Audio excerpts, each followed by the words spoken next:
I'm running out of time, every day goes by so fast.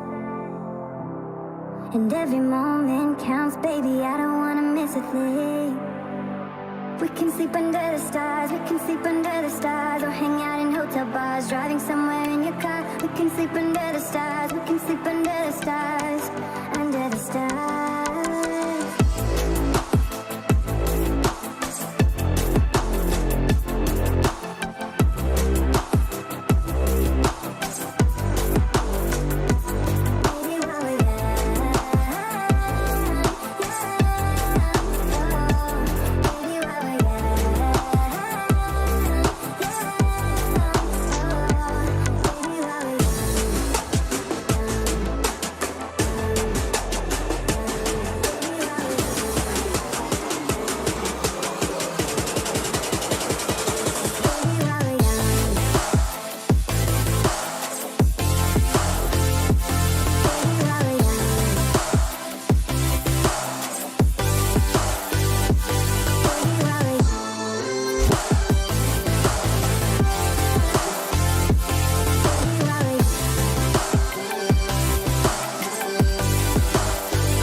Take my hand, and we don't need to do the things we don't want to do.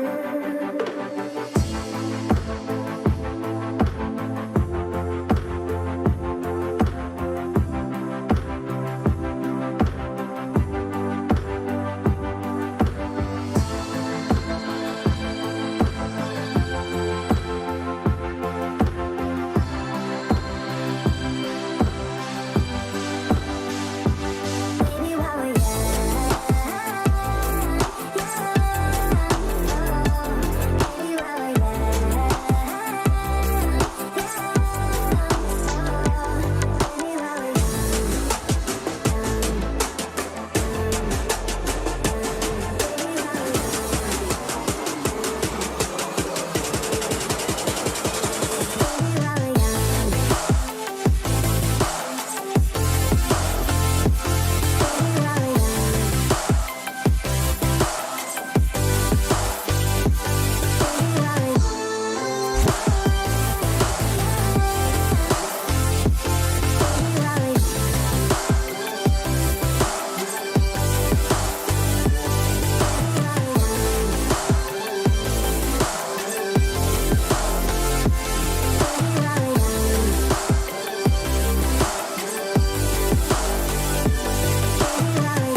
I'm running out of time, every day goes by so fast. And every moment counts, baby, I don't wanna miss a thing. We can sleep under the stars, we can sleep under the stars, or hang out in hotel bars, driving somewhere in your car. We can sleep under the stars, we can sleep under the stars, under the stars.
The partnership with AMD has been great. In Far Cry 6, the team has built the most ambitious open world in franchise history, filled with lush tropical environments and decaying urban landscapes.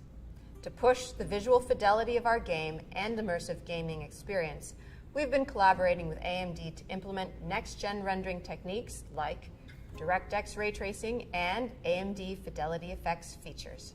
When implementing these next-gen features, we were challenged because we want the majority of players to have an enjoyable, smooth experience without having to turn their settings down. Using upscaling technology like AMD Fidelity Effects Super Resolution helps us address this problem because it means more players can enjoy Far Cry 6 with their graphic settings cranked up and without compromising frame rate. FSR is a cutting-edge spatial upscaling solution.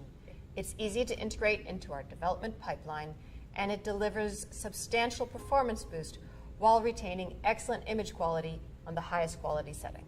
Additionally, we believe AMD's GPU Open and the support for open standards and platforms drive innovation forward.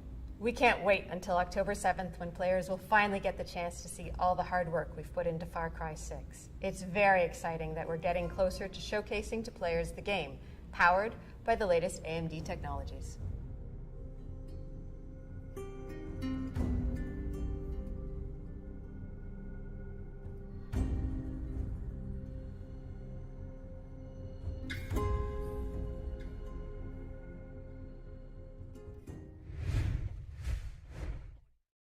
Alrighty then, ladies and gentlemen, welcome back to the AMD, the Esports Club Challenger Series 2, supported by Ubisoft here for the beautiful game that is Rainbow Six Siege. I'm your host, Blackjack. Joining me is my co-host, Babagusta, as we are back, admittedly a little later than we usually would be. We normally start on Fridays, go through the weekend, and finish off on a Sunday night, but here we are on Monday, slightly later than usual as well. Technical difficulties, folks. It's all in the back end. But regardless, we're already past most of it, and we are actually setting things up and getting the players in as we speak. High Five versus Exotic Esports will be the match to start us off, and along with, of course, two other matches that we will have for the day as well. We're going to look at those in just a quick second, but before that, Baba Gusta, how you doing on this fine evening?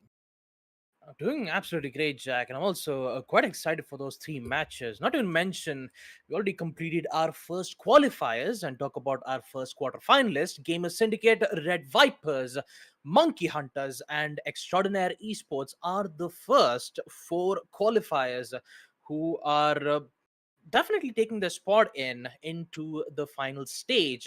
And talking about the next qualifiers that we're having on second series, we have three amazing matches that we're going to cast. Starting off with the first match, it will be High Five going up against Exotic Esports. That will be our first match for today. Second match will be MRCZ going up against Sage Empire.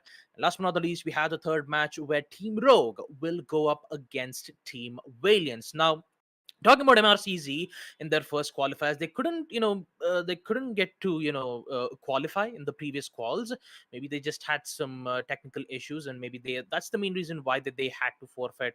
Now they're looking to find a way in the second quals to see whether if they could get the spot in the quarterfinal stage. It's going to be very interesting to see who will they get to go up against. That's the main thing that I'm very interested about. I mean, we still have much more matches to go, but still, these three matches will determine who will proceed to the next phase. And talking about the first match, which is going to be Exotic Esports versus High Five. High Five will be the one on attack. The map will be on Clubhouse. Talking about Exotic Esports and their performance against EXT in the previous match. Unfortunately, in the first half, we saw Exotic Esports make some impressive plays for the past first three rounds. Then immediately it just started to fall apart, Jack. I mean, to talk about them going up against EXT. Yes, it was, I believe it was on map it was on map Villa, I believe. I'm just trying to get the information right from here. Yep. Yeah, yeah, like I was saying, Exotic Esports, again, quite unfortunate that they couldn't get to defeat EXT, but now they still have another chance on the second qualifiers to see if they've got what it takes to defeat. And the main problem yet again for them is going to be High Five. Now, High Five, we don't need any introductions about them. We know how powerful they are. We know how Vim loves to go aggressive for his aggressive peaks, spawn peaks, maybe sometimes some aggressive plays where Exotic Esports really needs to be careful when it comes to aggressive plays like that. So, Exotic Esports, I hope that they're strapped in. Getting ready for some, warm ups and making sure that whatever High Five has got in stores, they could be able to counter it as best as possible. Well, to be perfectly fair to Exotic Esports as well, High Five have had their share of up and downs. Looking in the previous week's matches, once again, in the final day of the first qualifiers, High Five went up against Monkey Hunters LFO, one of the top teams of the region. And unfortunately, High Five, they're they didn't really have much presence in that match. A 7-3 to Monkey Hunters. All things considered, not a big score difference. It's not like a 7-1 or a 7-0, obviously. But for High Five, that would have been a huge blow. Now, the good thing for them is that the big teams like Monkey Hunters, like EXT, they have already gone through. Right. So you don't have to play against them anymore. But you do still have to play against Mercenaries, who are still in the bracket. You, of course, still have Valiants to contend with, and other big teams, other big names that are in the brackets as well. So for High Five, the journey isn't quite over yet. Sure, Exotic Esports might not end up being too big of a challenge for them, but Exotic can still make a difference, and a big difference at that. Again, if we recall back to the Chalet match that Baba was talking about from last week, Exotic, sure, on the first half they were what 1-5 down against TXT, but as soon as the side switch happened, and as soon as they went into, if I just take a quick look over here, yeah, as soon as they went into defense on Chalet, they almost turned it around. It was a what 6-4, 7-4, I believe, at the end. Yeah, 7-4 that Extraordinary ended up taking. And when you consider that they were 5-1 up, not bad from Exotic Esports. If they can do that against Extraordinaire, then they could probably put up an even better fight against High Five here today. That isn't to say that High Five won't be trying. They will be. They'll be giving it as much of effort as they possibly can. And if Exotic Esports were to push them, then High Five will be forced to play even more so for the win, as if all the stakes are already on the line, which they are in a way. Losers don't exactly get a second chance after this, because this is the second qualifiers. There's no third qualifiers, nothing more like that. You lose here, you are out of the running entirely. Both teams know this. So with all the marbles in play, we're going to be, waiting with bated breath to see exactly who wins tonight's game. An update on which, of course, it is on Clubhouse, folks, the map, of course, of choice today. Been a while since we've seen a little bit of Clubhouse, so, I remember back during the Pro League of Rainbow Six, me and Foxy, when we were casting mostly for that time, we used to get real tired of seeing Clubhouse all the time. Then the Oregon rework happened, and then we started seeing Oregon all the time, and Clubhouse became not so annoying. Could you believe it? So, and that is where it stands to this day. Clubhouse, we've seen a ridiculous amount of it before, but recently not so much. So I'll take it. At least it's not Oregon, like Baba said. High Five, we're all in. We're just waiting on the last prayer from Exotic Esports, and then, excuse me, and then we can get in and get started in this match's entirety. I know our viewers have been waiting for quite a while now. Well, we've been waiting for this match for quite a while as well. Again, we want to see Exotic Esports. We want to see what they can do. Sure, the odds are stacked against them, given that it's High Five that they're fighting, but you never know with underdogs. You never really know, do you? Sometimes those big plays can happen. And when they do, it is all the better for it. The matches get all the better for it. As of recently, we a lot of people, a lot of folks in the SAR6 community have taken to Twitter to really hype up the nationals. A great thing, might I add. Poseidon, I believe, was the one who started the trend. And shout out to him for that. So, you're like, we were all talking about our favorite players and all of the plays that we've seen and stuff like that. It was a great thing. It still is a great thing. So hype up the nationals, folks, because those will be, by the way, nationals this weekend later on. So tons of Rainbow Six to look forward to for all of our viewers at home. So yeah, like I said, hype up the nationals, hype up the Challenger Series too, because it is going to be a big week full of a lot of Rainbow Six. And I can say for sure that I am very excited to see where we go from here. We just gotta wait for 1 more minute, folks. One player from Exotic Esports is having some minor technical issues. As soon as they get that fixed, as soon as they get everything, started up and ready, we are going to move straight in to this match. That's right, not long left now. I know that all of our viewers are probably tired of hearing us constantly, here speaking over everything and not getting to the match. Caster, start the match already. But it's not really in our hands, folks. We are just the messenger. As they say, don't shoot the messenger. I believe that was a big quote from a show earlier on this year. Can't exactly remember which one it was, but we'll get to that later.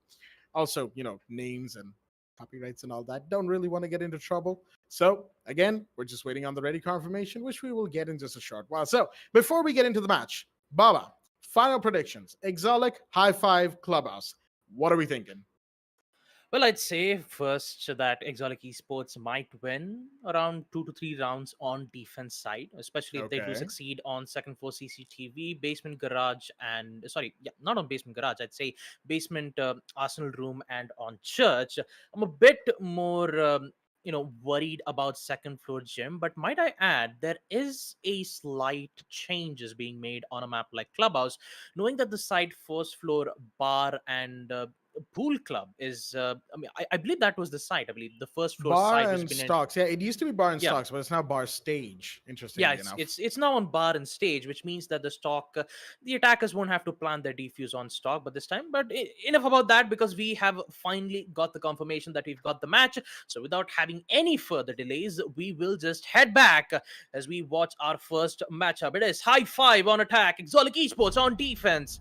As we start off with our famous banned face. To start it off, Thatcher will be the one who is going to be banned. At this point, I mean, there's just no surprise at this point. I mean, Thatcher, EMPs, huge range. You could disable any electronic gadgets that the defenders needs, and he is a pain to deal with. Another pain that High Five doesn't want to play up against would be the Flores. I mean, you have the RC Reteros, a total of 4 explosive devices that can be used to destroy any important defensive utilities, such as like the deployable shields, Vulcan shields from the Goyo. They really don't want to bring those operator back. And talk about the first defensive ban is going to be the Valkyrie. Especially, you don't need those cams to give vital information for those defenders, and high likely give them the opportunity for aggressive peaks. Last but not the least, we will see a Kaid being banned on the side of Exolic, which means you still have a lot of I still have a lot of trap operators like the Melusi. You still have the Echo with the Yokai drones, and not to even mention you have, Smoke, who is still available. I mean, Smoke doesn't get banned more often, but there is high likely a chance where Smoke gets banned off, mainly because it should be a targeted ban. But for now, let's just introduce the rosters. On the side of Team High Five, we have Vortex, Avidwi, Shinra, Taha, and Hussein. And on the side of Exolic Esports, we have Azerate, Pronaf, Wen, Ace, and Zinex. With the first side being on second floor CCTV and Cash Room. And I give my mic back to Jack. Thank you for that beautiful introduction into the game, Baba, as we are now here on round 1. Couple of 6 picks already. Interesting to see Hussein taking out the ace in favor of the Hibana, and Pronav going out of Echo into the Thunderbird. That is correct, folks. Thunderbird is going to be in play as of the new Esports season, stage 3 of year 6. And that is always beautiful to see. You always love to see a good old Thunderbird in play. Given how powerful she has proven herself to be, I wouldn't necessarily say she's overpowered just yet, but give it some time and let players figure out some more places that they can use the they use the Kona stations on and stuff like that, and maybe even more active situations for roamers, potentially speaking.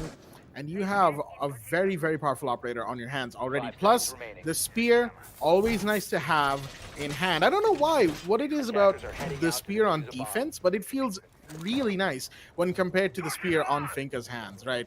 When it comes to Finka, I would personally prefer to use the shotgun any day of the week. You give me the SASG and I'm using it, ladies and gentlemen. But when it comes to Thunderbird, the spear is pretty nice, all things considered. Right now, of course, as you can see, standard setup from the side of Exolic Esports. Nothing too particularly special. Once again, what we're interested in is to see how they make use of Thunderbird and her ever-reliable gadget. One you can see is already one of those corner stations that is already on garage walkway, because that walkway is such an important position for defenders to be on. That is a very highly contested zone, especially once the breach is done. You want somebody to be on the walkway, but looks like Ven's gonna go down first. That's Vortex to find a big early kill as the Aruni falls. Yep, I believe High Five's main priority is to take out the defenders, and Hussein really needs to be careful right from the garage catwalk. However, he will succeed on opening up the walls, which should give so much room to work out with. Sees the head, misses the shot. Now he has to fall back in towards CCTV. Now Ace needs to worry about both of the angles. One, which is in towards garage entrance, and the second, the beast wall of CCTV. Dronauts will come in, giving him his location as Ace tries to contest that angle. He won't win because Taha will be there to get the control in towards garage. And look at that, all three players of High Five, an immediate control in towards garage. They have CCTV successfully been breached. Now they just have to worry about getting in towards the site. Now the corner station will be destroyed nonetheless, but Pronap needs to be the nade. Vortex immediately knowing what exactly is going to happen, and another kill to take out as a raid. With its Xenex, unfortunately, he won't be able to win that gunfight against the Sophia's LMG. And looks like High Five will start off will definitely go in an explosive start, as they'll win their first attack round on second floor CCTV/cash room. And talk about High Five, especially Ven, who was particularly roaming in towards the basement site.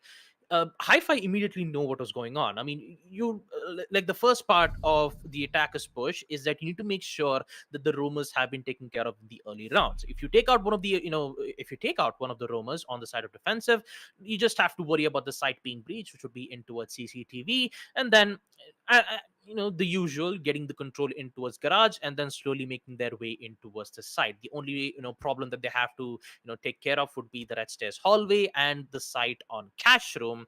But I would say that High Five has done that execution really well. Talk about Exolic. Unfortunate that they couldn't get to find a single kill, because the way how aggressive they pushed in and the way how Vortex realized that Azraid was slowly making his way in towards the launch site, Exolic Esports might be in a very big trouble, knowing that the first round itself didn't go well in their favor. Not to mention it was a flawless win on the side of Team High Five. Exolic Esports have made a decision to go back in the same side again, Jack. Second floor CCTV. Do you think that they will make some minor changes, especially Van, who was roaming around in towards the hallway? He might maybe think he might be able to switch in on a different roam instead of doing the same thing again. Well, that might end up being the case. Changing things up is always nice, especially after a round loss and you're going back to the same site. This is something we've seen before, of course, even from some would call them higher stakes matches, if you will. And that is that when a team loses a site on defense, they go back there and the attackers start doing the same thing all over again. It's not the first time this has happened. It's not the last time it's going to happen. Let's be 100% real here. But again, what we're looking for are changes from Exolic's defense. Oh, man.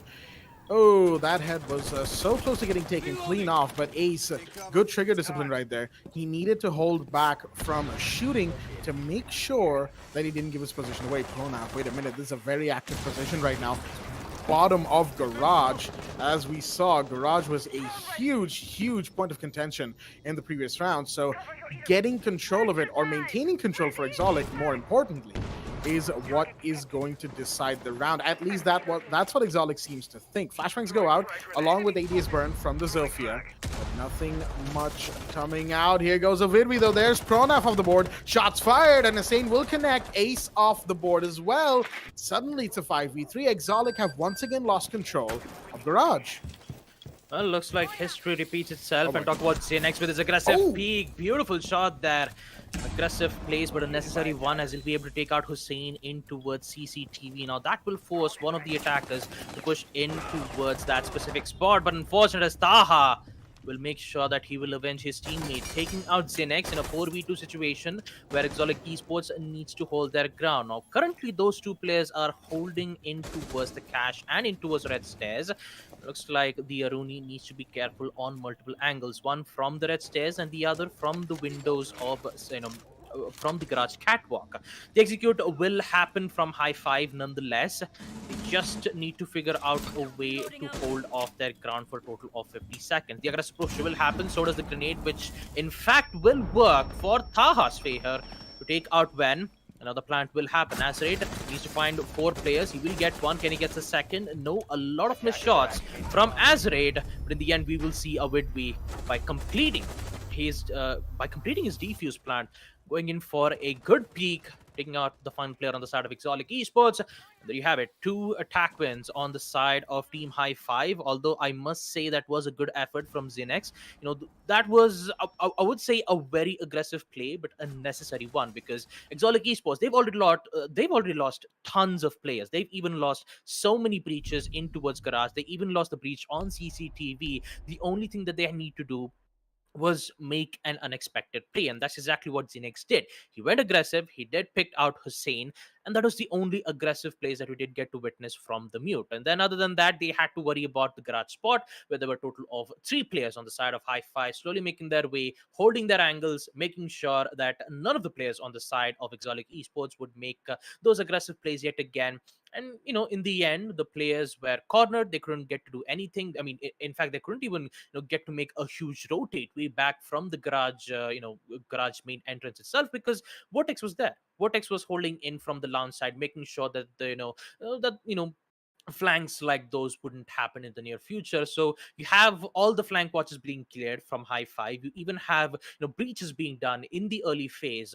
What can Exotic Esports do, knowing that the coordination from High Five is so exquisite that they cannot find a single weakness from High Five? And the way how the train is going at this point, I'd say that High Five is very confident on winning that third attack round, unless and until Exotic Esports has something else to say, because they still have a chance to change this side back from basement church and Arsenal room. That's the only hope that Exotic Esports can win at this point. I mean, to be perfectly fair, it only has been 2 rounds, right? It hasn't Yeah. been that long since we started the game. It's not like we're already 7 rounds in and Exotic Esports are something like 1-6 down or something. No, it's not like that.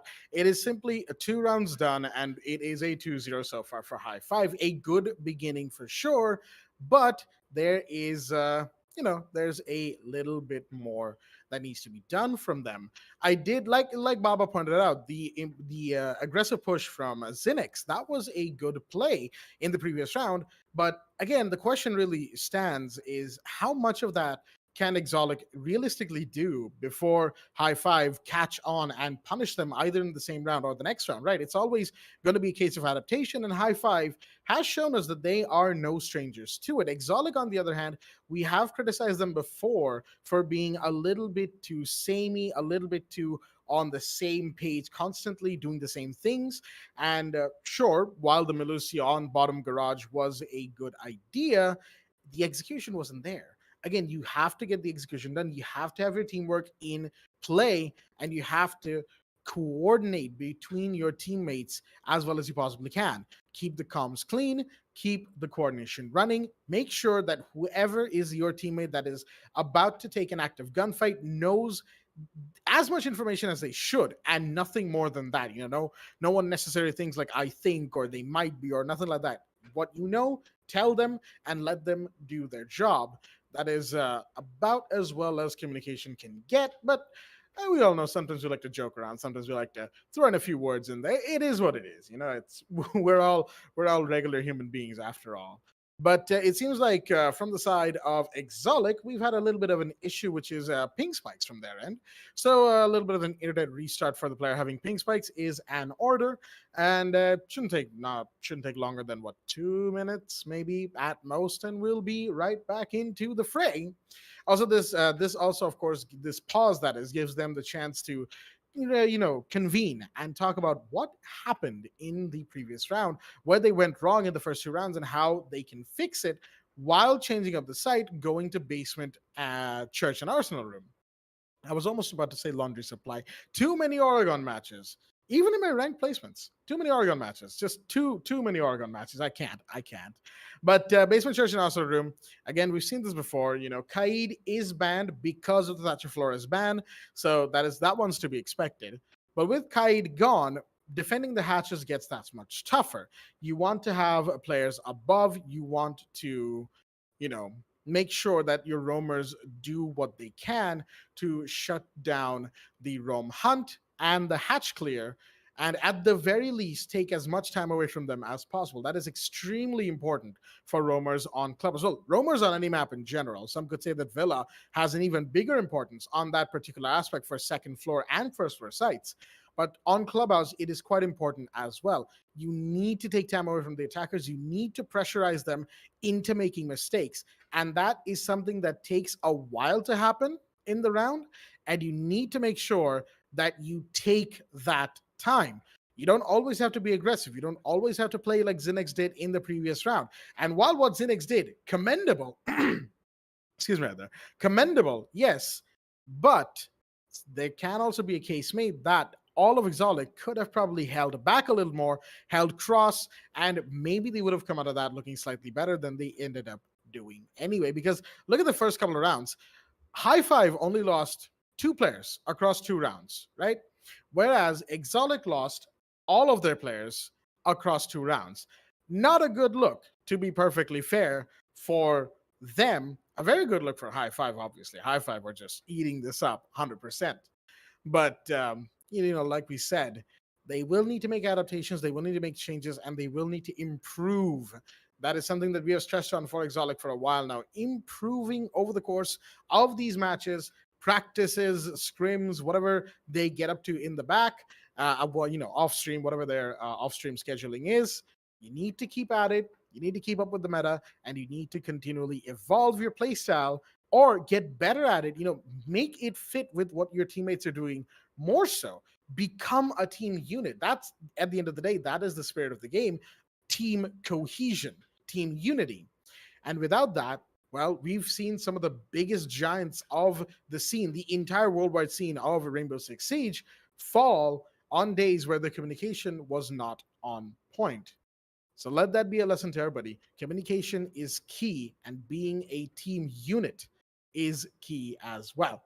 Once again, still waiting on the ready confirmation from Exotic Esports, folks. We do apologize for the delays. We know you've all been waiting and waiting and waiting. We didn't have any substantial news over the weekend. We finally got started, and now we're on a rather lengthy pause. It's actually going on for longer than I expected myself.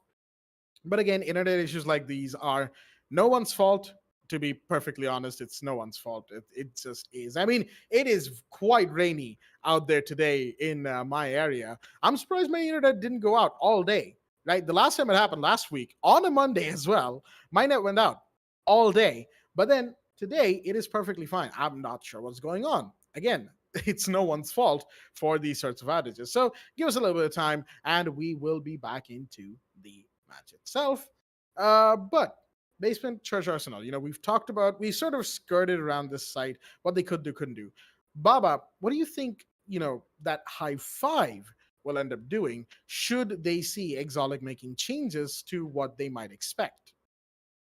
Well, to start off, Jack, I think that they're going to do the exact same thing that they did on the previous round on second for CCTV. Just like you saw Hussein using those Iskaros pellets to open up huge angles in towards Garage Catwalk. The player who was holding in towards Garage Catwalk was a bit more afraid, knowing that all of the angles on the side of Garage has been compromised, and the only thing that he can do is try to contest at least one of those angles or run away. Now, unfortunate that he couldn't get to run away because it's already been done. Like, walls are open, even the entryways has been done as well. They just cannot get into, they just cannot get away from that position, and they had to contest nonetheless. Maybe if we had Zinex's mute jammer being placed right at the reinforced wall where Hussein used that, Excaros pillars to open up that line of sight, if there was a mute jammer there that was denying one of those angles, maybe we could have seen Pronaf, who was playing as the Womai in the previous round. He would have held the ground, knowing that he doesn't have to worry about the CCTV breach. He only had to worry about garage and wall. So The reason why I'm saying this, Jack, is because knowing that on the side basement shirts, there will be a similar, there will be a similar push to it. High five, maybe they'll just get an access in towards blue and tunnel both at the same time, which would force Exolic Esports to be in a position where they have to worry about two angles instead of one. And that's where High Five is, technically winning most of their gunfights. They have multiple angles that Exolic is being confused at. They do not have information via any defenders because Valkyrie has been banned. The only information that you can get through is either from Maestro's EV light cams or from the Echo's yokai drones. Now you don't have that because Exolic Esports needs to, they also need to worry about breaches being opened up. They still need to worry about the ADSs. They still need to worry about the smoke gas canisters being used so that the attackers won't get into the site much more faster. So maybe making some slight adjustments should be a better way to go through. And look at that. That's the adaptation that I wanted to see here from Exolic Esports. Look at that. Pronaf with the first kill to take out Shinra. And that's a huge drop here, Jack. That is the Maverick taken care of. 2 grenades down. Now, the only problem is that Hussein should be the one to open up 3 of those hatches. 3 of the hatches being first on kitchen, second on bar, and third, last but not the least, third should be in towards the stock. Now, it is going to be difficult because Hibana also needs to open up the tunnel wall in order to get access. So this is going to put Exolic Esports in a much more of a relaxation, because knowing that High Five won't be able to make those multiple angles, and Exolic Esports should be very easy to contest only one angle rather than 2. Right now, again, that was a very good opening kill. Shinra off the board for Exolic. That is a great way to start. But there's more to be done. Minute 27 on the clock. High Five now have plenty of time to reconvene. They have plenty of time to give themselves a better position to execute from. That is what they're doing. You can see they're taking it slowly. They're, taking the time to get themselves ready for this 4v5 that they found themselves in. Some would say that they already are ready, but I wouldn't exactly go that far just yet. Avidvi down the main stairs, in position to make a play. He's actually going to move into Church Corridor and try and get himself a quick little breach, excuse me, there, on the wall on Church. You have Hussein on the hatch as well for bar. Positions, important positions at that. Tons of shots being fired towards the top of that wall right there. I'm not sure what's going on. Vortex, in the meanwhile, went into Moto quickly, but he had to, jump back out because things might get dicey if they are not careful. A grenade any second now. There we go. But did that find what it needed to? Seems like it has. Avidvi is going to go in for the breach. Better late than never, as they say. Smoke gas canisters come in. Avidvi's moved into Moto. Flashbangs coming in, but no, it's been denied. Second breach comes out. Will there be another C4, an impact or something? No, this breach is going off, but here's Azrae to find one. Avidvi off the board. Diffuser's down, and there's next to find one more. Azrae's been taken out in the meanwhile. Hussein from blue. Can he find one more? He needs to look behind him. No, he did not. And there come Ven and Pronaf for the final 2 kills of the round. And Exolic Esports, this is the kind of stuff we want to see. They played time, took time away, waited for High Five to do whatever they needed to do, and it denied them wherever they could, allowing themselves to get into a position of power and defending that position of power with some good play overall. Good positioning, and seemed like their coordination was really on point. And that, of course, has allowed them to go onto their first round, put their first round on board. 2-1 is the scoreline. Exolic Esports still in the deficit, sure, but they are closer to equalizing, and that is always going to make a good match. 6 pick, I believe, into the Wamai out of the dock for Ven, as now we head back to the big site in question, that is CCTV and Cash Room. This is where we have to see whether Exolic Esports are going to make some slight altercations. Yes, you have the Thunderbirds, Kona station, which is placed in the garage catwalk, but do I see a mute jammer being placed from the wall? Because that's the main important part, because Hussein currently was the one who was playing as the Hibana, will be, holding in from that CCTV angle. He knows that he's confident to take out the player in towards garage. Now, the only thing that he can do is at least try to place a jammer or you could try to deny those Excaros pellets just by being in towards the cash room. Now that is one of the most important angles that the defender needs to be, take care about, because if they don't, then I'd say that the immediate control in garage would go back in the favor of Team High Five. So definitely that should not happen. It looks like Shinra is just trying to make a hole right in the corner side. Maybe just trying to prep out for the nade. No, he's just not. He's going to go in for a full-on, a full-on breach, and that breach is going to help out for a victory, I believe. Taking out Ven. Not quite sure where exactly was that. But this is going to be a huge drop again for Exotic Esports. Ven is gone. Although I have no information whether there is one particular player in towards Garage Catwalk. Yeah, actually there is. And I believe that is Azret who's holding that specific angle. Here comes those drone works from High Five. This time they're just changing their pace. Instead of breaching up the entire walls on CCTV, now they've made a decision to push in towards second floor gym and bedroom, opening up the walls in towards construction and going for a plant in towards cash room. Now you have two players currently holding in towards the basement side. That would be the Jaeger and Thunderbird, Pronaf and Azrate.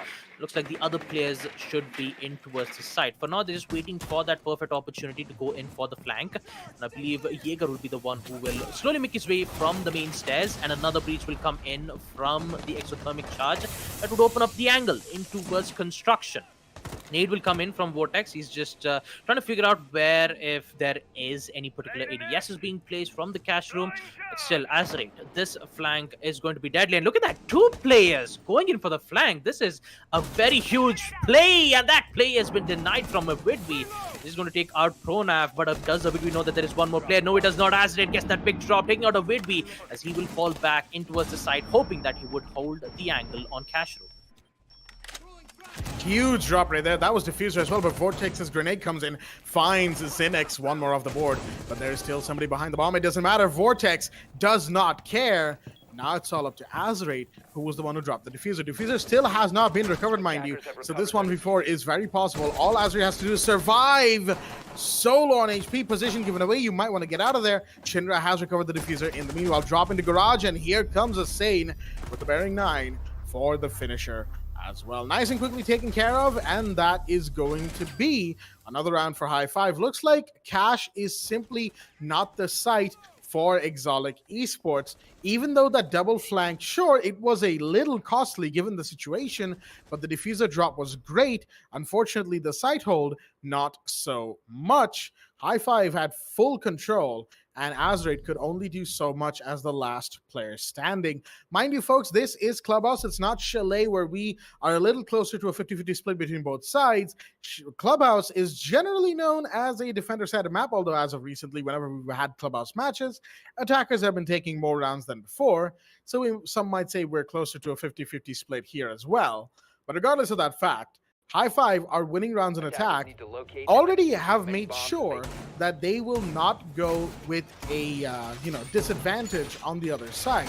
When they go into defense, the worst they're looking at right now is a 3-3, and that too will require some extraordinary play from Exotic Esports. Sure, they have one more round on basement to go through, but will it be the same result as they had a couple of rounds ago? I don't think so. High Five will have seen that they will adapt as required. Bedroom, on the other hand, this one is a little bit more of a wild card. We don't know how High Five will end up pushing this one. We're seeing the setup, the usual extension into, of course, cash room, into CCTV. There's probably going to be a player or two, maybe one towards garage as well, if they're feeling adventurous, just to see if they can really deny High Five entry, or at the very least delay their push until things get really, really dicey. And of course, Exotic Esports, in trying that, will need to make sure they win their gunfights, they win their engagements. Things like that are always going to be important, as the breach is going to come off nice and quickly, from the looks of it, onto CCTV wall. Early stuff being taken care of. CC wall is always breached in this sort of a bedroom push very quickly. What matters is what comes after. Yep, that's the main part where Exotic Esports needs to worry about, because a site like second floor gym is quite basically a very difficult site for the defenders to hold on to.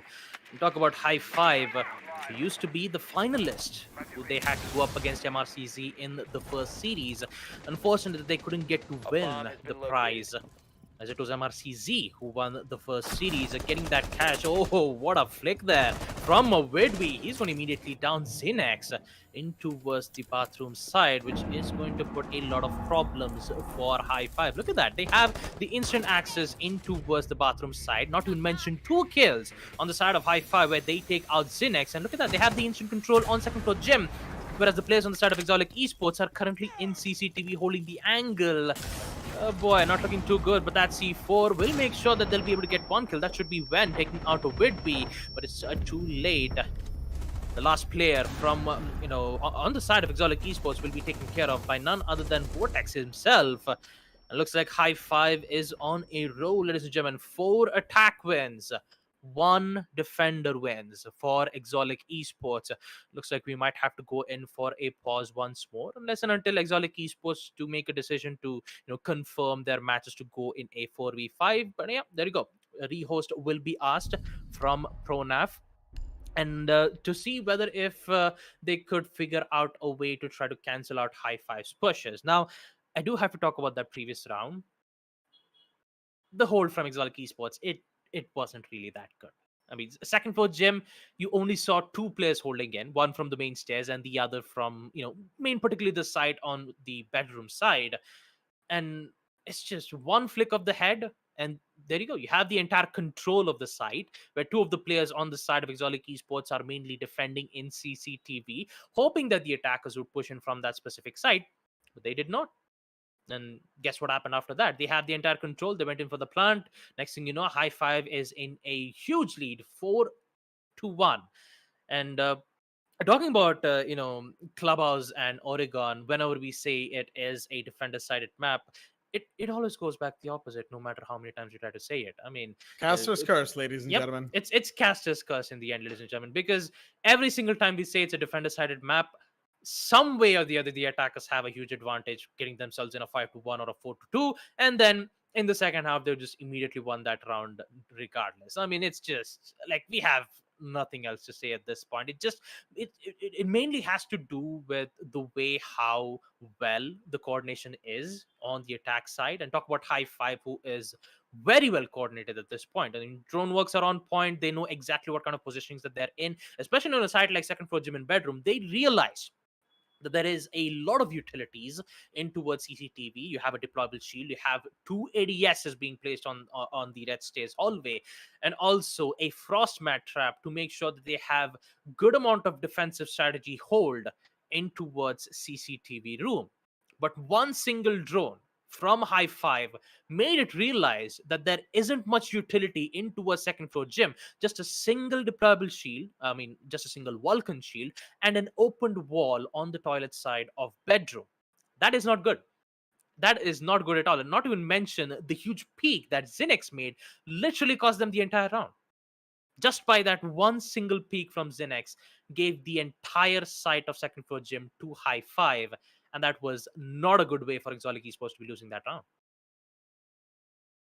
Well, I mean, all things considered, the setup was there for a push towards CC and gym bedroom, but the operator allocation was not. I think that's where things unfortunately fell apart for the side of Exotic Esports, so to speak, which is to say that when the push was coming in, when Vortex went straight into bathroom, he got 2 kills, right?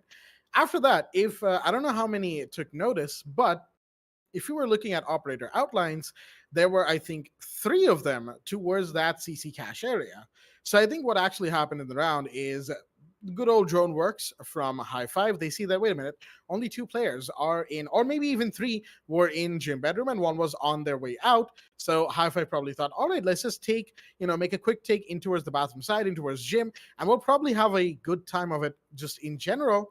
And what do you know? They did. They called out the weakness that they saw in Exotic's hold, and they exploited it to perfection. And well, I mean, to as to perfection as they could. They did. One of them did get C4 blown up to smithereens, as they say. But that was one. Again, it's only one casualty in the rounds that High Five is winning, and on the other side, Exotic Esports not looking too good on all of these rounds. The round that they won, Once again, I think they only had 2 casualties. So I think it's a case of whichever team gets momentum early, gets going early, they are the ones to really, really shut down the enemy team. Exolic actually has similar traits to High Five in that regard. You give them momentum early, they will shut you down. But the difference here is High Five is more experienced. They've been, and they've done this for a lot longer. They have just a lot more going for them, I believe. And that is not a slight against Exolic Esports, mind you. Exolic are also showing signs of being a similar team, and to that degree, and some could even say to a greater degree, even should they develop to that point one day.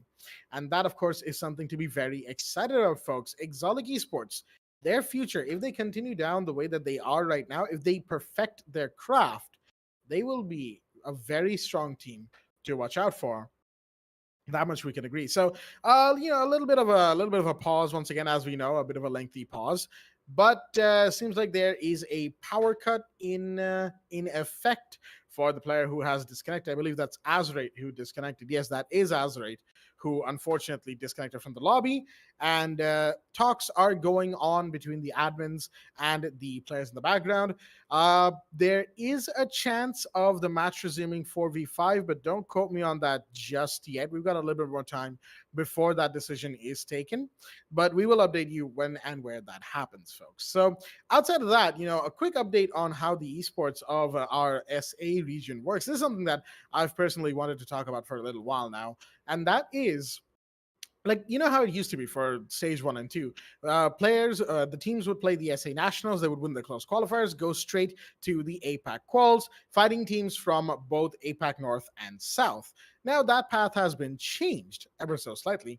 The teams from SA Nationals, the winners, I believe, the top 2 seeds, are going to be going into APAC South relegations, where they face top 2 teams from Oceania and and the SCA champions, the top 2 of the SCA champions, and the bottom 2 of APAC South, the main APAC South tournament. And from there, 2 more teams, along with APAC North relegations, will, I believe, go into the APAC playoffs. So slightly longer path, I think, than it was before, but it is a great opportunity to face a much wider variety of competition.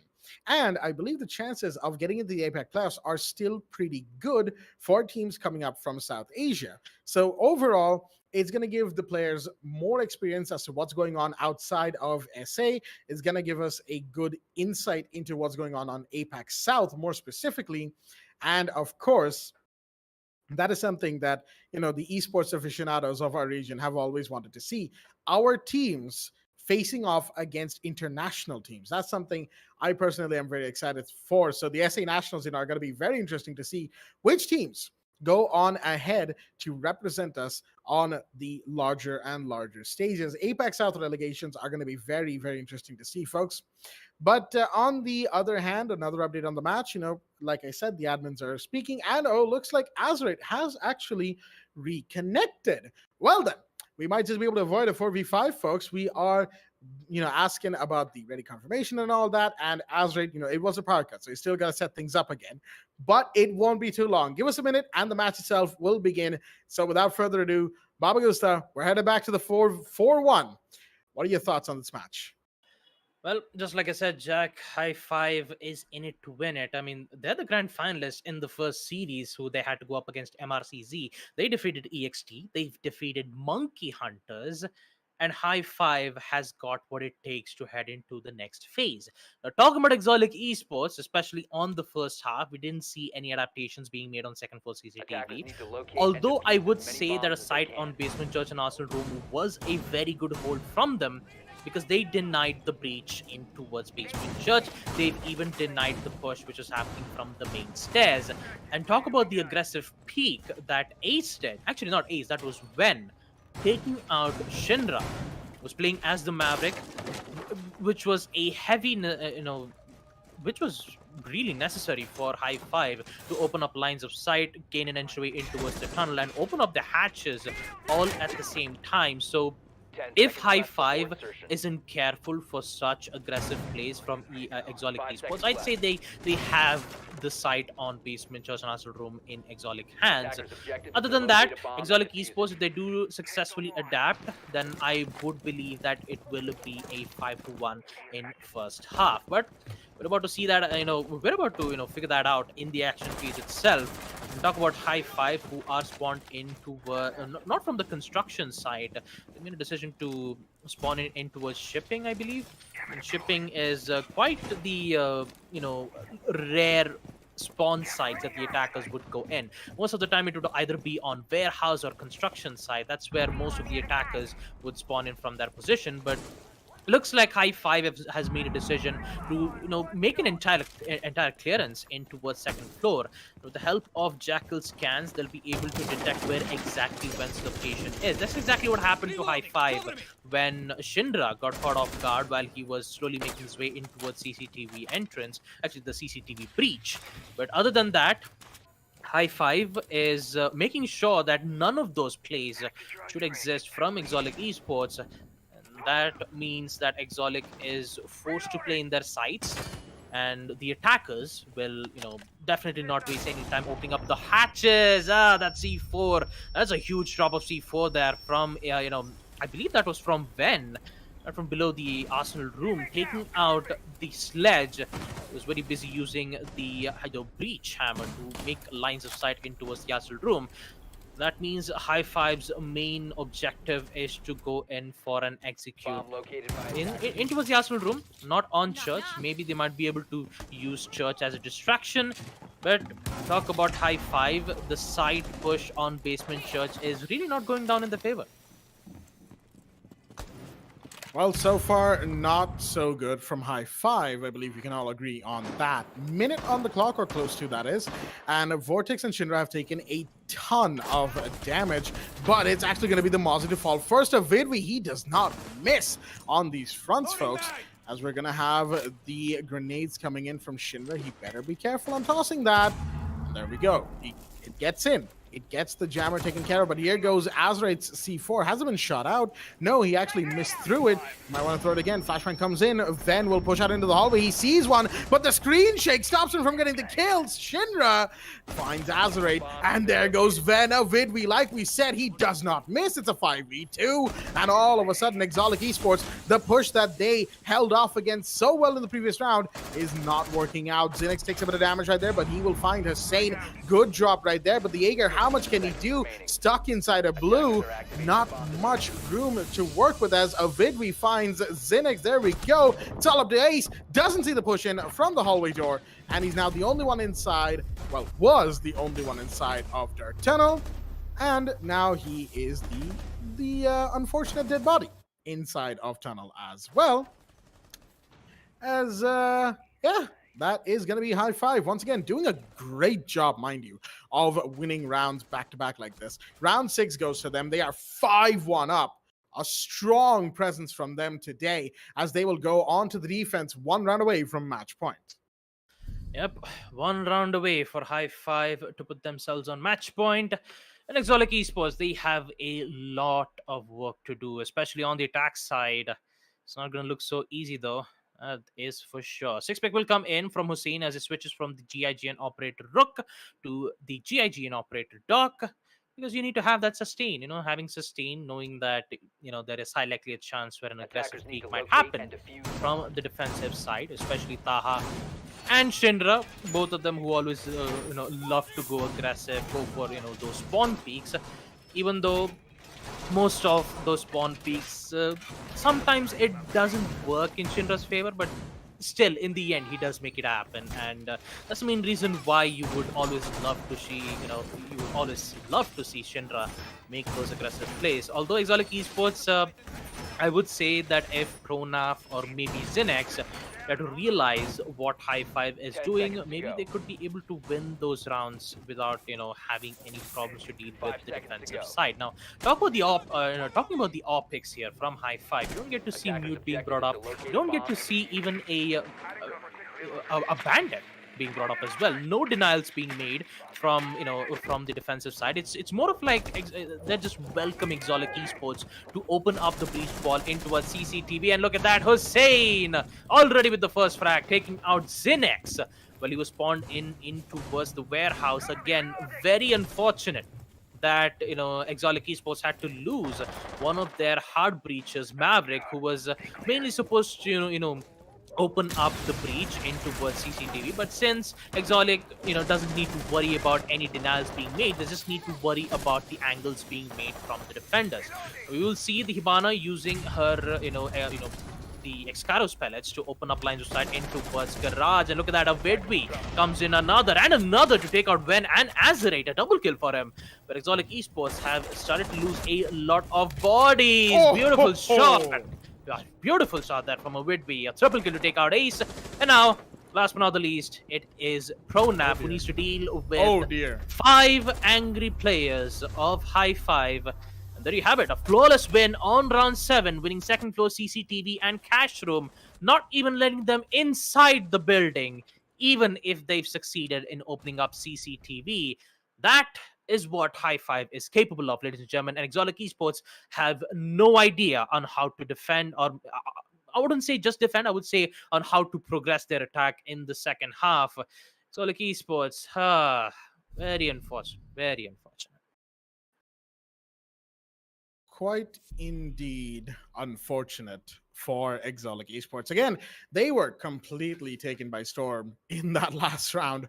Something that we don't necessarily mention too often is that whenever a breach happens on any given wall, that breach is always a double-edged sword. As in, sure, it gives attackers a big line of sight and a big point of entry that they didn't have before, that is crafted by their use of utility. Great stuff, all things considered. But defenders can use that in the same way. They can use that to exit where they were holding before. They can use that to catch attackers by surprise. They can use it against them. As they say, using your own tool against you. And that, of course, has got to be one of the worst feelings for an attacking team, to be taken down like that, in that fashion, from defenders running out of your own breach of all things. Does not feel good. I think we all know that one absolutely well. That feeling does not go well at all. As looks like we've got another spawn coming in from Hussein this time around with the Rook at that too. Did he find anybody? No damage done to any of the... Well, I was going to say no damage done, but there has been damage done. Ven is going to find Hussein. He's going to shut down the Rook, but he knows that the open door and the rotation inside a bar means that there's another potential spawn peeker in first floor. The side itself being, of course, basement, laundry, and supply room. There we go. I did it again. I did the Oregon color. It's Clubhouse. Come on. Anyway, it is, of course, on basement. As Pronap's going to find one. That's Shinra off the board. And looks like the the little extreme aggression from the side of High Five might be getting to them just a little bit. Maybe their lead has gotten to their heads a little bit. They're going to need to calm down if they want to end this match here. And now, wait a minute. Zinix did not see the player on stock stairs. I don't think he did. That's not going to be too good for the Maverick if he doesn't find that roamer soon. Talk about Exolic having that huge advantage. Taking out both Hussein and Shinra. They just need to worry about the other 3 players on the side of defensive side. Now, we will see Azred giving so much information indicating that the church is free, but they forgot about Taha right from the blue stairs as he takes out Zinix into towards the stock room. Again, a prefaz will come in, which would force the Vigil back from blue entrance. And he will make his final stand nonetheless. The hard breach will come in from Pronap. There is a line of sight being made. Another Excaros pellets to give them the confirmation to make sure that they'll be able to succeed in opening up that wall. You will be able to see the huge aggressive plays being made from a Widwi, but no, you shouldn't be contesting that in short range because the M5 shotgun will win that gunfight nonetheless, no matter if you have a good primary assault rifle. Look at that, High Five has got these things under control. A 3v3 equalizer where a Widwi is still in the main stairs. Double kill from a Widwi's SMG-11 as he takes out Ace, and Vortex is just patiently waiting for the Iana to make that play. Gemini Replicator will be destroyed from the Mozzie nonetheless, and another kill will come in from Ben this time, taking out a Widwi again. Big drop from the main stairs. That's going to put Exolic Esports 40 seconds timer. They just need to get in towards the site, maybe try to plant in towards the Arsenal room or in towards church. That's the only site where they can go through. They need to worry about angles being made from the defensive side, and Ven is definitely not wasting any time at all. Vortex taking quite a lot of damage from the grenade, which would force the Mozzie in towards blue, and look at that, opportunity missed from Exolic Esports, which would give High Five a lot of thinking to go through. The breach charge will come in from the Ash, but Azret will win that gunfight nonetheless, which would lead Taha in a 1v2 situation. The K1A not being able to get those kills. It's going to put Exolic Esports another chance, as they'll be able to win basement, church, and Arsenal room. Round 8 goes to them, and with it, the score count will be 6-2. Still, we need 4 more rounds for Exolic Esports to try to equalize it and put this match on OT. And High Five is going to the same site yet again, basement, church, and Arsenal room. Hopefully, we won't be able to see either Shinra or Hussein make that aggressive plays. And this time, we will be able to see some changes in optics being made. Instead of bringing in the Rook, we will see Hussein bringing in Thunderbird. Now, Thunderbird is very powerful when it comes to making those aggressive peaks. Just like I said, aggressive peaks if the defender takes quite a lot of damage, or if a particular defender who has made a decision to hold a particular angle gets shot up, and reduced to at least 20 or 30 HP, he'll be able to juice himself back up thanks to the Kona station. So it is a powerful tool, and not to mention Thunderbird having a primary assault rifle, the Spear .308. It's quite funny to see that whenever we see Finka trying to bring in that specific weapon, it does not work out well for her favor, but it does work out for the defensive side. It's just, at this point, I'm very surprised and confused both at the same time, Jack. Understandably so. I mean, I can't really blame you about that previous round. I think we were all a little taken aback by the way High Five started that one. And look at that. They are, once again, going to be looking at spawn peeking the enemy to submission. But the drones have spotted a couple of them. There goes one. That's Pranav taking down Hussein at the cost of barely any HP. Pranav with a good early kill. Shinra is the only other spawn peeker, I believe. And of course, he is so far safe. Hasn't been taken out just yet. Ace, in the meanwhile, is going to be pushing in with the Monty towards kitchen nice and quickly. Just taking care of these entries is, I think, what Monty's here for. A bit of a big old live drone, as Vortex's position isn't given away just yet, but it will be. There we go. He was not expecting Azraite inside of the stock stairs already. Garage storage, as it's called on the compass right there. That, unfortunately, is going to be the second body down. High Five. I've lost a couple of bodies early. Exolic are going to be taking full advantage of this Shinra. Oh, dear me. He sees the Monty, but he's got to wait. He's got to wait for the Monty to make a mistake or somebody to push up from behind him. He hears him. He hears the Hibana. He has to. Come on. Come on. There we go. He's going to take the shot. Going to take the kill. One down. But now he's been spotted. He's been given away, which means he has to fall back to a safer position, give his team the intel on where the Monty is, and wait and play the patient game. High Five. All they have to do from here on out, play the patient game, and you will win it out. But the question is, can they do that? Zinix approaching from inside of dirt. He's got a good position. This is usually a good position to be in, but oh dear me, that is quite a lot of shots fired. And the shotgun comes in, but it won't matter if it be unfortunate for him, as the Thunderbird Kona station was what gave him the heal necessary to survive that. Shinra, in the meanwhile, not sure what's up with his health bar. He's been overhealed as well. The Monty has been spotted. Taha gives out that call out to his teammate, but Shinra knows there's going to be more than one in that location. As the breach charges go off, Monty takes a bit of damage. Ace is slightly hit, not a whole lot, and he's going to get support from Ven now. Much needed. Shots fired. Taha once again risking it, but unfortunately not getting the biscuit that he was risking things for. Here comes Azraite, finds Shinra. It's, well, I was going to say it's a 1v3, but it's a 0v3 as the Vigil falls, and the round goes the way once again of Exolic Esports. Well, I guess for High Five, going on a site like Basement Church and Arsenal Room is definitely not a lucky day for them, because they haven't been quite successful on that particular site. So it's best for them to go and switch on a different site, maybe on CCTV. Yeah, there you go. CCTV will be the site back again. where they had no problems on round 7. The aggressive plays that they made did work out well in their favor, and now they will continue that aggression once more. And again, I mean, on round 7 we didn't get to see any denials being made from High Five because they were just mainly getting most of their kills nonetheless.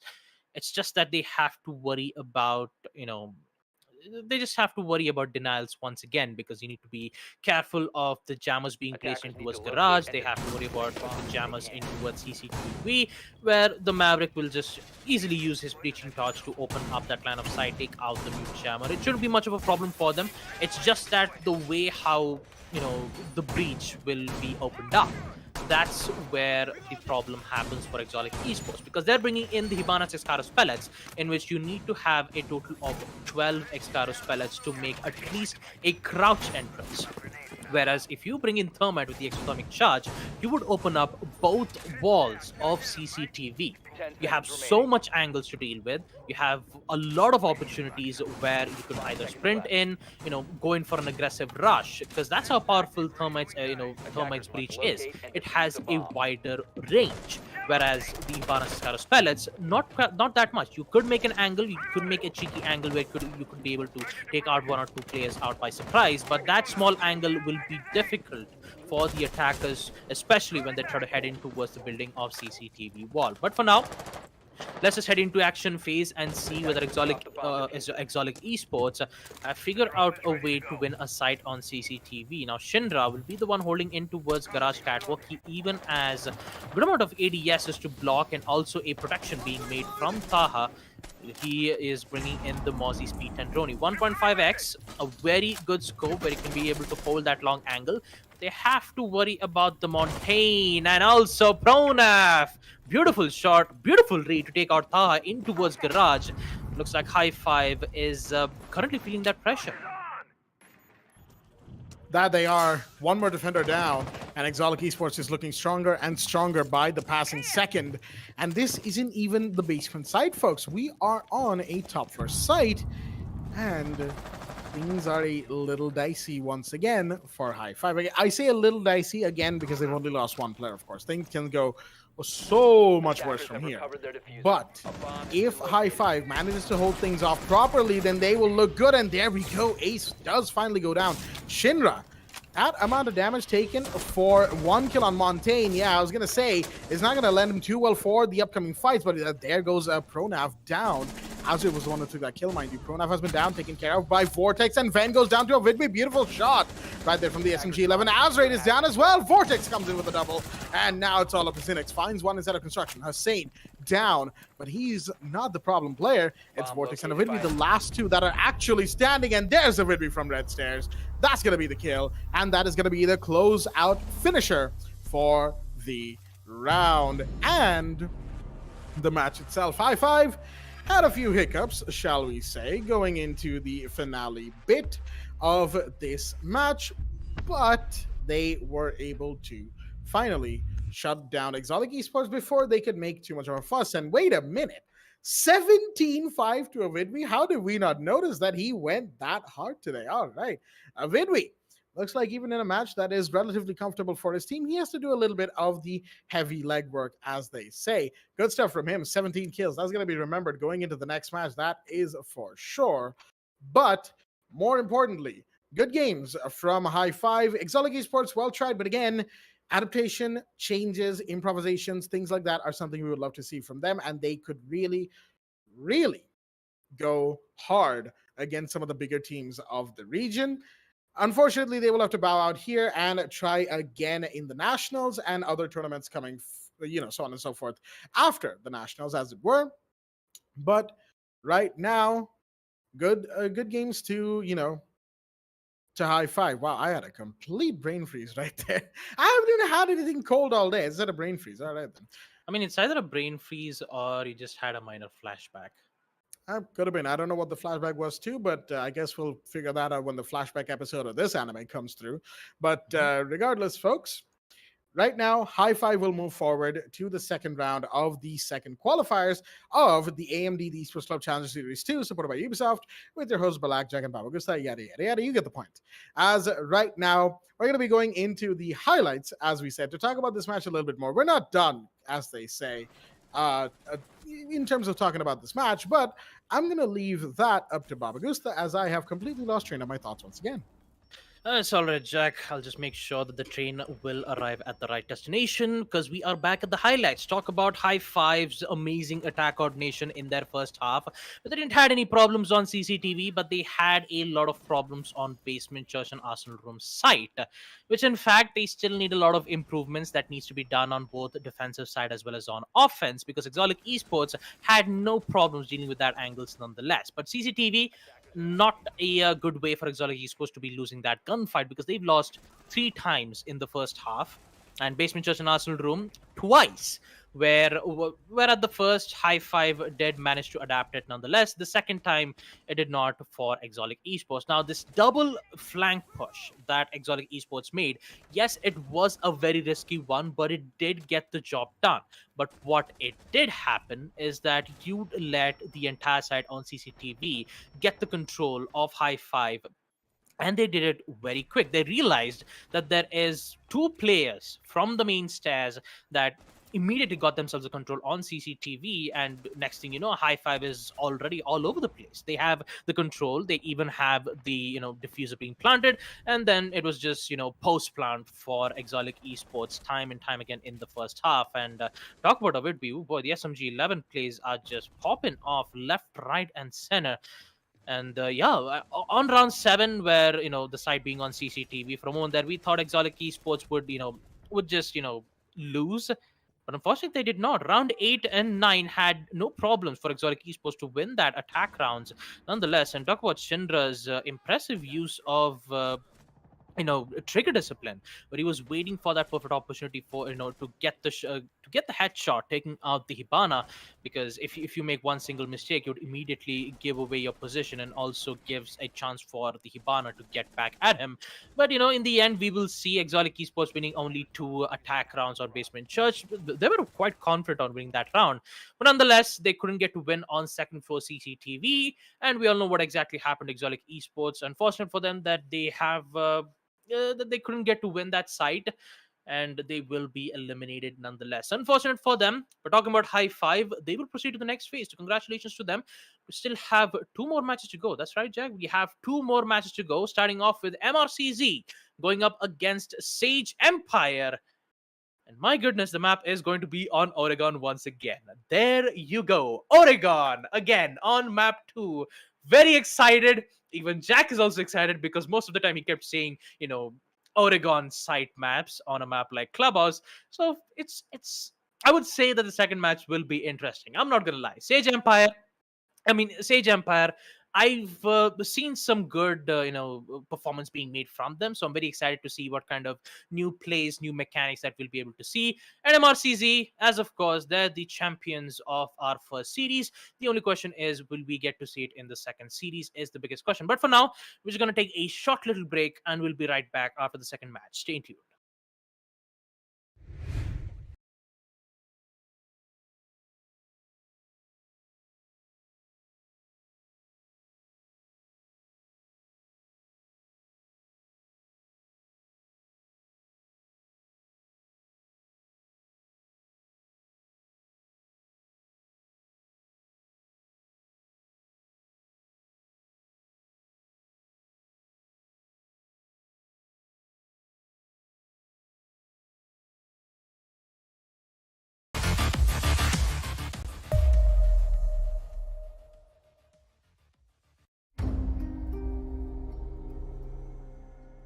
The partnership with AMD has been great. In Far Cry 6, the team has built the most ambitious open world in franchise history, filled with lush tropical environments and decaying urban landscapes. To push the visual fidelity of our game and immersive gaming experience, we've been collaborating with AMD to implement next-gen rendering techniques like DirectX ray tracing and AMD Fidelity Effects features. When implementing these next-gen features, we were challenged because we want the majority of players to have an enjoyable, smooth experience without having to turn their settings down. Using upscaling technology like AMD Fidelity Effects Super Resolution helps us address this problem because it means more players can enjoy Far Cry 6 with their graphic settings cranked up and without compromising frame rate. FSR is a cutting-edge spatial upscaling solution. It's easy to integrate into our development pipeline, and it delivers substantial performance boost while retaining excellent image quality on the highest quality setting. Additionally, we believe AMD's GPU Open and the support for open standards and platforms drive innovation forward. We can't wait until October 7th when players will finally get the chance to see all the hard work we've put into Far Cry 6. It's very exciting that we're getting closer to showcasing to players the game, powered by the latest AMD technologies.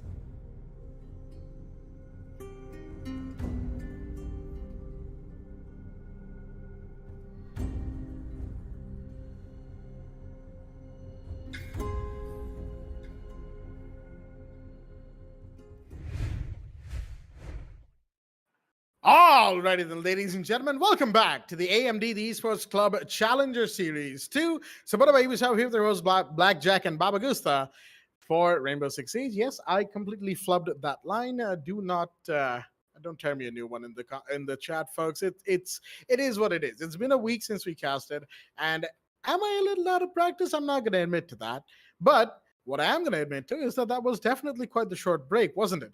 We are back with us once again, and the match that we are going to be talking about, that, of course, Baba left us off with, was MRCZ Mercenaries versus Sage Empire. Oh boy, this is going to be quite the match and a half that we are in for. Mercenaries on the attack, Sage Empire on the defense. To start us off on Oregon. Yay. If my reaction seems a little bit over the top, folks, if you just compile the number of Oregon matches we've seen on stream over the course of the last year, I think you'll understand why. I am not a fan of Oregon anymore. Thank you very much. I've even gone so far as to say that, they included Bank at the cost of Consulate. I would have said they could have just included Bank or returned Theme Park to, the playing pool of the 7 maps and just taken out Oregon. Please. This is getting a little much now, but I digress. It is what it is, right? As right now, Sage Empire are looking like, they might have something to say. They are a team that we have had to keep our eyes on. Mind you, I believe they went all the way to quarterfinals in the previous Challenger Series. Don't quote me on that. I'm going to have to actually look that up while we are here. Yes, we keep all the sheets with us because we kind of have to. Information like this is always valuable when it comes to storytelling, right? And that is your friendly caster tip for the day. That's not a thing we're starting on a daily basis, folks. That's just something I came up with on the fly because I kind of had to. There we go. Quarterfinals number 1. And if I just make a quick check, I'm not actually seeing Sage Empire in this. I might have been wrong about that. Forgive me on that note. No, wait. I have to keep checking. Here's the thing. It's funny how on the first calls we don't get to see Sage Empire, but in they were there. They were there. Oh yeah, they were there. All right. I told you my memory is better than my information searching skills. Yeah, it's just that we had piles of sizes of sheets where we had so much of match history, and we're just trying to open it up page by page just to see where exactly the match history imagine was. The sheets are like a gigantic book in front of me. That's why you see the reflection in my glasses as well. Actually, I have that. I remember way back. Yeah, I remember way back when we used to cast on RTC. Oh yeah, those old books. I used to have heaps of pages.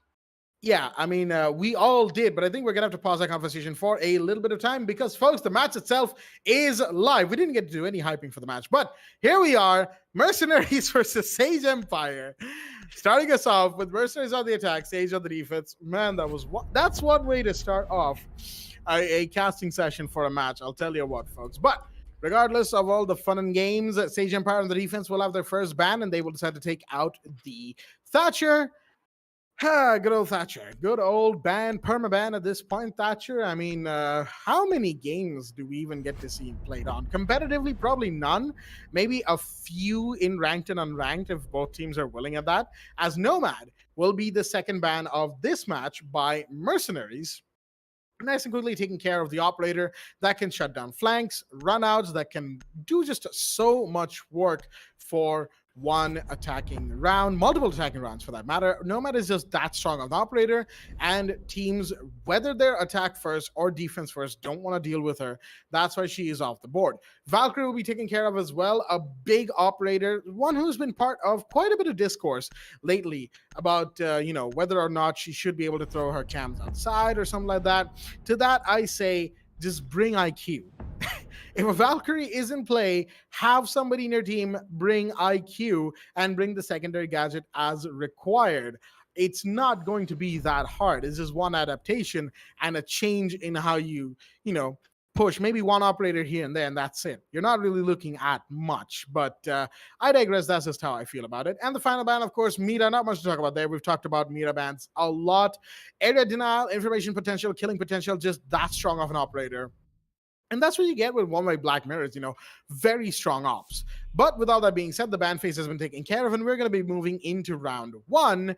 Let us have a look at both of the rosters that are here in the lobby first today. From the side of Mercenaries, we've got MI7, Snow, Hasib, Mutasim, and Fathad. And from the side of Sage, we've got Z Panda, Invalid, Reina, Triple Ninja, and unfortunately, I didn't get to call out the last name before we went into the loading screen. There we go, Yala in play as round one will be underway on Basement Laundry and Supply Room. And with that, I've kept the man from the mic long enough. Baba Gusta, take it away.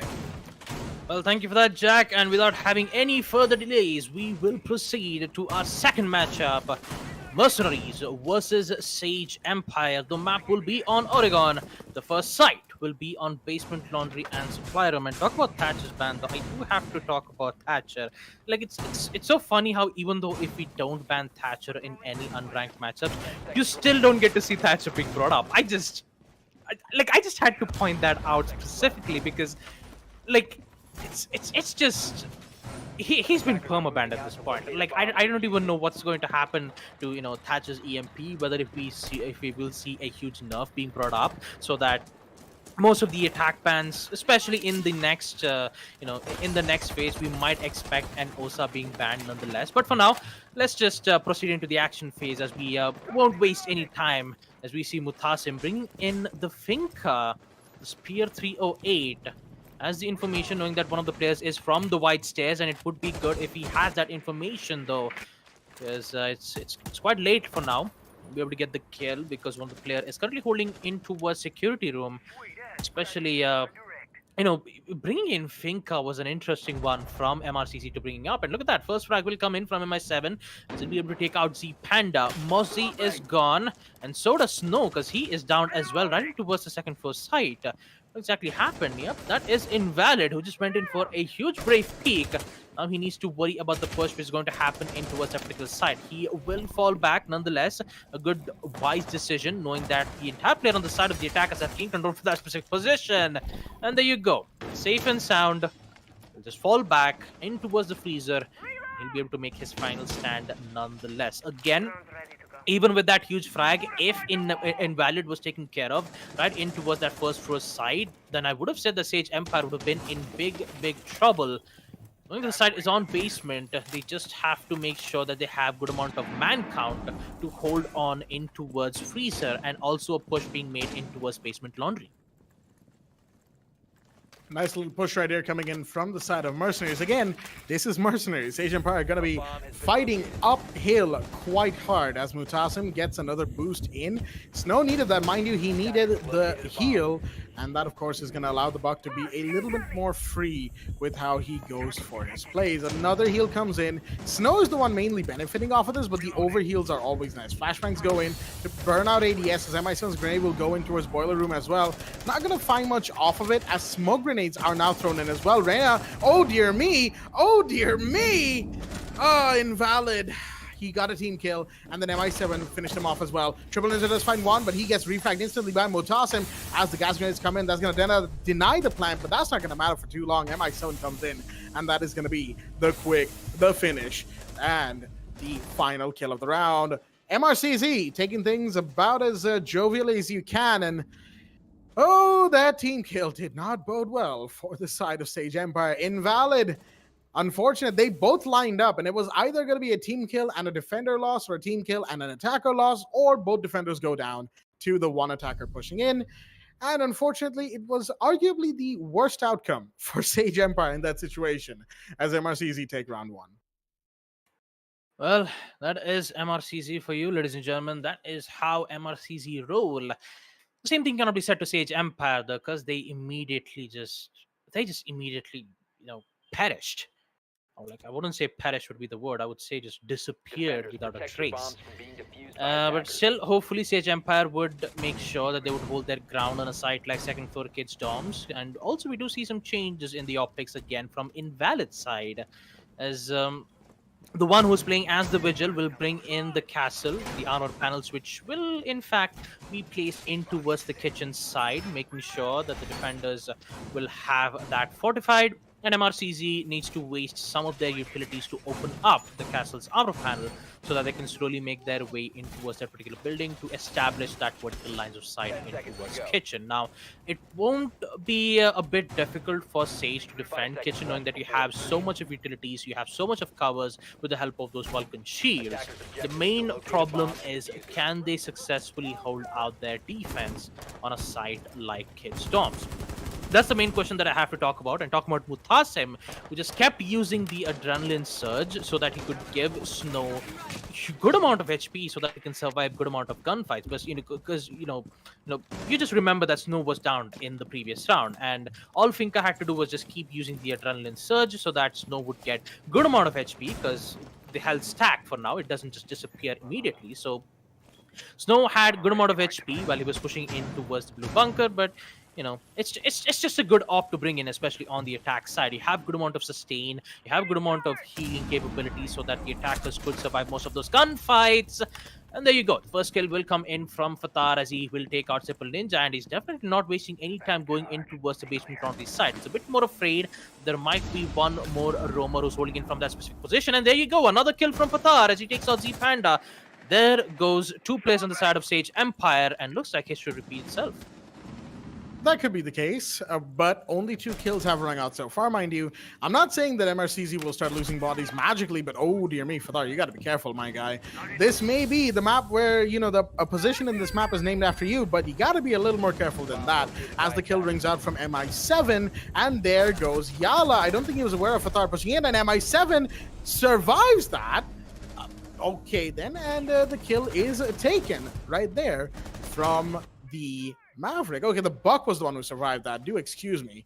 We were watching his perspective, but then the kill feed showed MI7. I just my brain just defaulted to MI7's name. Regardless, of course, no matter what shots were fired, Sage Empire, oh my goodness, they were not looking good no matter what they did. MRCZ strong on round 3. Well, MRCZ means no mercy for the opposition team, because they are bringing in the pain train. Talk about pain train. Mutasim will still bring in the Finka. Man, the amount of health, the amount of adrenaline surge that the other attackers would get. You don't have to worry about recall. You don't have to worry about, being dealt with quite a lot of damage, because you have so much power. I hope I said that right. Power. You have so much power in your hands. Huh?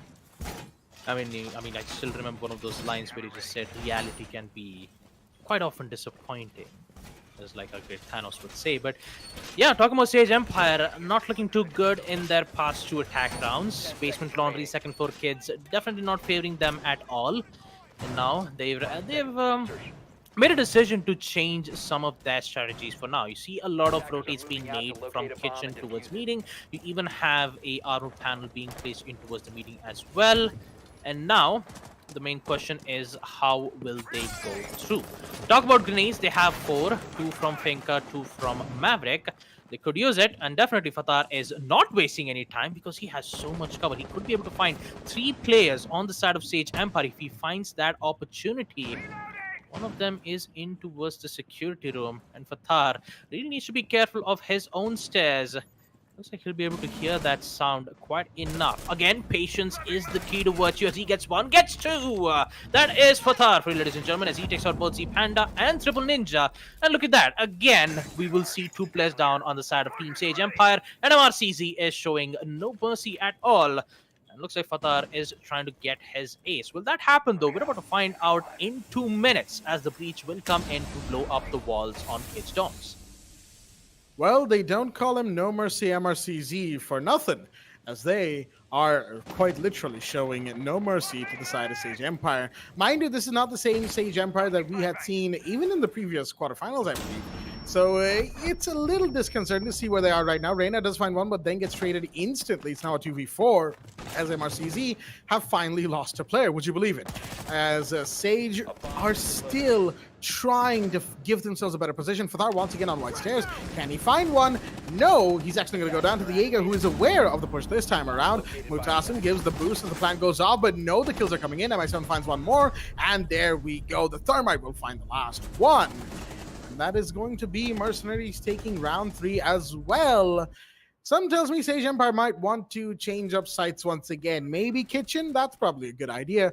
Fatar, though, there's a reason we named a part of this map after that man's, mind you. We'll get to that when we get to that. If we go back to basement once again, we probably will have a chance to talk about it. But right now, Mercenaries 3-0 going to round 4.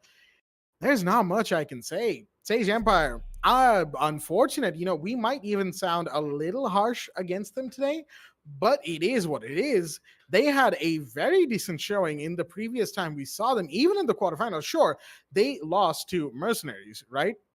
So this is a little bit of a revenge match with the names on display here, but unfortunately, they will not be able, at least if they keep going like this, they will not be able to make amends for their quarterfinal loss. If they lose here, if this is how the finisher happens, then folks, it will not be a good time for the side of Sage Empire. Mercenaries there looking to get a clean sweep straight into the next round, and you know, so on and so forth into the quarterfinals to give themselves a good chance of winning out this whole thing. Are we going to see Monkey Hunters versus Mercenaries, the old rivalry once again? Although some of that has shifted ever since, you know, the roster changes and all that. Yeah, that has shifted. Some of those players are now on EXT. Some of them are still Monkey Hunters. Some of them have gone to Team GG. Some of them have gone to High Five. So, you know, the rivalry is spread out a little bit. But that just makes it even better because that allows individual rivalries to form as well as new team rivalries to play out as well. Those storylines are always fun to keep our eyes out for, as right now round 4 is underway. Yep, round 4 will come in. And Sage Empire needs to keep their calm, especially the way how MRCZ is attacking for the past 3 rounds. Sage Empire is still trying to figure out a way to take out or try to, you know, destroy MRCZ's attack phase because they couldn't get to handle Fatar at this point. I mean, the Ash with the Fatar, he's already made 5 kills for the past 3 rounds, and Sage Empire has no idea on how to counter it. Looks like the train will continue. Look at that. Invalid and Mutasim with a quick trade. And an immediate 4-4 equalizer will come in from them. But knowing that the Finca has been taken care of, no more of those adrenaline surges will be used to give a good amount of boost for the attackers. And now MI7 will definitely not waste any time opening up the attic entrance. So the main problem they have to deal with should be the C4 plays from Z Panda, as the exothermic charges will come in to blow up lines of sight. So there's a drone in which Triple Ninja fails to destroy it, which means they will have a good amount of information in towards the attic and also on 2nd floor Kid Storm's main hall.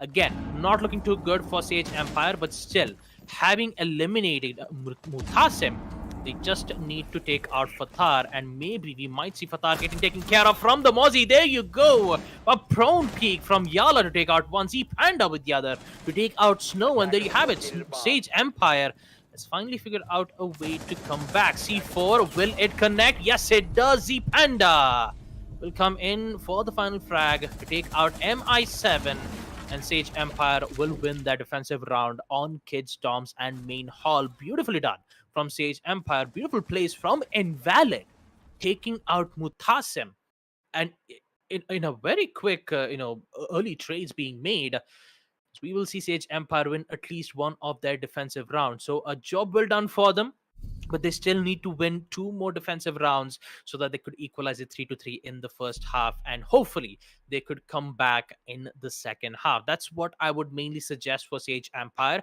And talk about MRCC, their push was a bit stopped, especially from the tracks of Invalid, I believe. And then second, we did get to witness Z Panda holding on to himself in towards meeting, knowing that the push was happening in towards the attic. So as we proceed to round 5, Basement Laundry will be the site again, with 3 round sites on second floor Kids Doms. Let's see whether if Sage Empire can, equalize it, or will MRCZ continues their reign of terror. An equalizer is desperately needed from the side of Sage Empire. Mind you, this match does already remind me of the one that we just had, not too long ago between High Five and Exolic Esports. Although Exolic did take their first round on round 3 rather than round 4, it's a minor difference at the end of the day. Excuse me, right there. But all things considered, I like what we, saw from the side of Sage Empire. It wasn't necessarily groundbreaking, but it did give them the round, and that is what they needed. A little bit of momentum on their side, a little bit of momentum taken away from Mercenaries. It's those small things that add up. Doing the right thing in enough increments will eventually give you a good advantage, and that's what you need. Wait a minute. Mutasim, oh boy, that's going to be a fight that he has to take against Yala right there. Lesion on just at the end of the Char's corridor, right past the door of it for that matter. But of course, that's just one player out of the entire 5 that Sage have brought on. You're gonna have a Jaeger on the road. Z Panda, with the assist of the Wamai, is gonna push out towards second floor tower now. Shots are about to be fired. There we go. Who takes the kill? Is going to be Snow to fire the first one. Yala comes in and gets refragged as well. Snow does get refragged, but it was a game of trades. And the one to come out on top, well, it was good old Fatar. It was good old Mercenaries, I should probably say. I did screw up the names a little bit there. Forgive me for that. But advantage taken. Mercenaries are in a 4v3. So it's not the biggest advantage in the world, something that Sage can easily turn around, and they know this. You can see that there's a bit of a confidence in their step. There's a spring in their step, if I were to be a little bit more jolly about it. But wait a minute, Fatar, he's going to see that, he's going to take that, and the Gemini Replicator was used... well, I don't know if that was the intended use of peeking tower stairs, but they probably had an idea that somebody was going to go for the flank, and the Gemini gave them all the info they needed. Fatar took a tiny bit of damage, not enough to stop him from doing anything more, and with that, another kill goes the way of Mercenaries. They keep taking rounds. Sage can't keep, they can't let them get away with this for longer, but Mutasim is going to say, no, we are going to get away with this for as long as we want. Finds Invalid, leaves, well, I was going to say leaves Reign at the last one standing, but Fatar doesn't even want to let me finish my sentence. Regardless, one more round goes the way of the attack. Mercenaries looking mighty strong tonight as they are 4-1 up. Yep, it is 4-1. MRCZ in a very huge lead. 4 defense wins, and also Sage only 1 defensive win on second floor Kids Storm. Did I say 2 defensive wins? I do have to apologize for that. 4 attack wins for MRCZ and 1 defense win on Sage Empire. Again, talk about round 6. This will be their first final, their final chance on their defense. Make sure that they'll be able to get their win on a site like Basement Laundry and Supply Room. And interestingly enough, we don't see kitchen dining being brought up. We don't see meeting kitchen being brought up from Sage Empire. They're just mainly going for the most played sites on a map like Oregon. Second floor Kids Doms, Basement Laundry, and Supply Room. Now, the only changes that you're going to see is that Sage Empire has made a decision to bring in roam ops. Roam ops like Yala bringing in the Vigil. The KO1A does deal moderate amount of damage, but to be honest, I'd say that why don't we bring in the Boss G ACOG? I'm not gonna lie. I mean, it's a good weapon. I'm not gonna lie about it. I mean, it's also a great weapon if you land the shot perfectly in the body, so that you can even get the down confirmation as well. It's more of like a meme weapon at this point, the Boss G ACOG, but still, if you do hit that shot, it is going to be an amazing one to look at. But for now, they just need to worry about holding, they just have to worry about surviving the attack phrase from MRCC. My goodness, Mutasim immediately, knows exactly what Triple Ninja has been doing around, because they've already have their drones from the from the big tower stays, and that's going to put Triple Ninja in a bit of a trouble. So he needs to fall back, hopefully, to make sure that he'll be able to defend on a site like blue. Grenade will come in to make sure that the players on the side of security room will fall back. Looks like MI7 is definitely not wasting any time at all. Look at that. Reinforcements has been done into a supply room. So does Flores. Using the RC Roteros to destroy some lines of sight. But MI7 needs to be careful on that aggressive push in towards Boiler, and he will fail. Z Panda. A very huge play there as he takes out MI7. Looks like the advantage is in for Sage, and just as I was about to say it, Mutasim comes in out of nowhere to take out Yala. Quite surprisingly enough, I believe that was exactly in towards the entrance where he was trying to take out the, it was trying to take out the player right from outside the construction site area. Unfortunately, it could not, and MRCZ is in a bit of a trouble because they need to figure out a way to get inside basement laundry. And here comes a Steve to open up that line of sight. Mutasim, unfortunate that he had to go down from the main stairs, but you have Fatar with the support as he takes out Z Panda. Revive will come in a minute and 20 seconds left. Sage Empire needs to hold their ground. Plenty of time remaining, mind you, for Mercenaries to make this play, and all they need to do is gather just a little bit more info. Reina gives his position away, but in the meanwhile, Invalid comes and finds Fatar. Big drop right there as a big new entryway has just been opened. Snow's going to see that, but Triple Ninja comes in with one more. That's a Seeb off the board.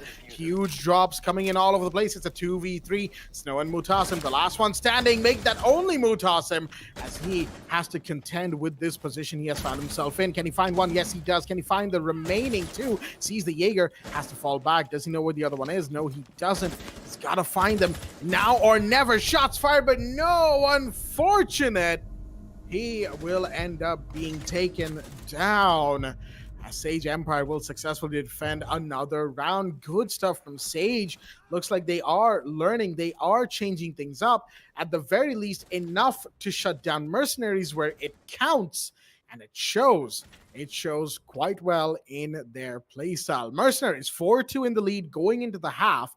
And a big lead as well. They still have plenty of momentum from this, mind you. But Sage are now on the attack, and while, Mercenaries might settle into their defense fairly quickly, I think it is what Sage might bring out that could be the deciding factor. 6-pick from Triple Ninja out of the Capitao into the Flores as round 7 is now underway. Yep, round 7. This is where MRCZ will be the one on... it's going to be defending the site more than being on attack. Talk about Mutasim. This time he's just going to bring in the Thunderbird, having a total of 3 corner stations in which the defenders can be able to overheal themselves or give their HP back.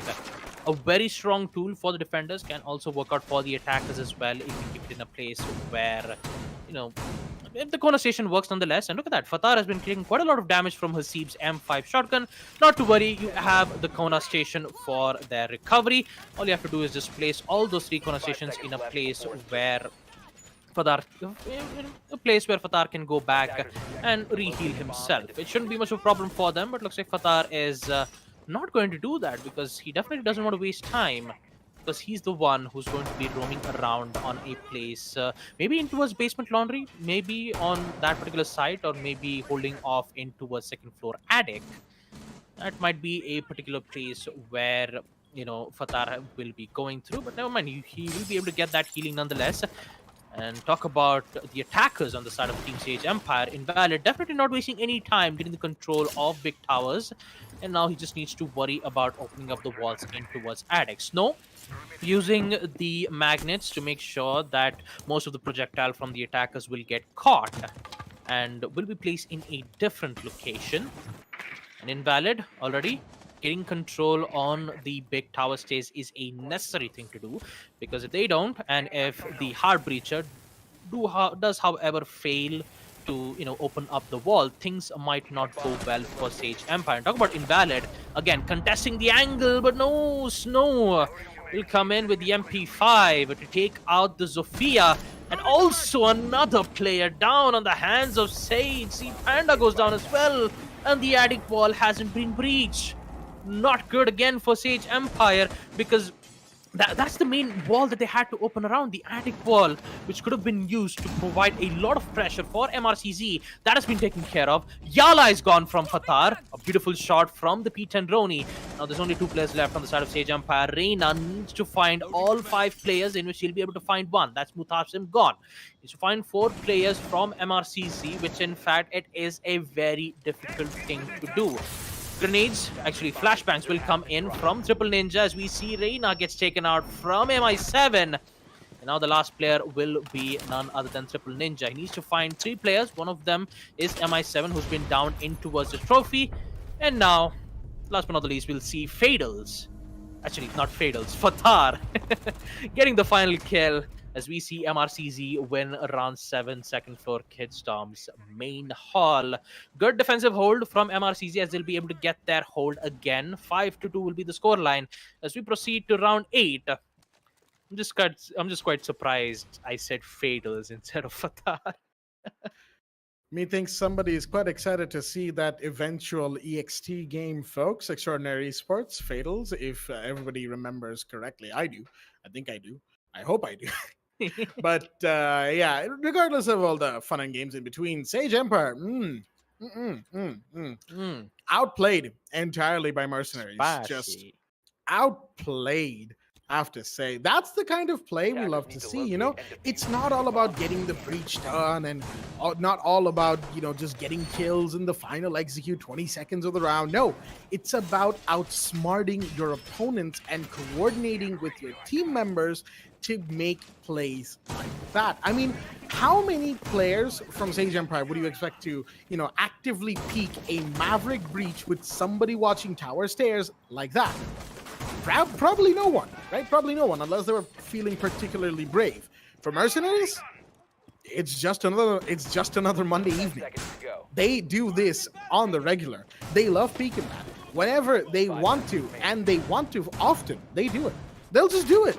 Because they know that even if it doesn't work, they're probably not going to lose a body. That line of sight that ends up being made when Maverick tries to, half wall trick the tower wall is quite safe for the defenders, So, all things considered, good decision making right there from Mercenaries, as now we have a huge push going towards the blue bunker entry. Invalid, I don't think he knows that the garage door behind him was open. He's going to see it now, call it out for his teammates, but Fatar is long gone, of course, as the round itself gets fully underway. You've got the lines of sight, you've got the standard blue bunker hold prep already in from Mercenaries. They are quick to set these things up because they have seen the kind of rushes that can be executed by a team who is fully committed. But wait a minute, Triple Ninja is going to find the first one. Mutasim off the board.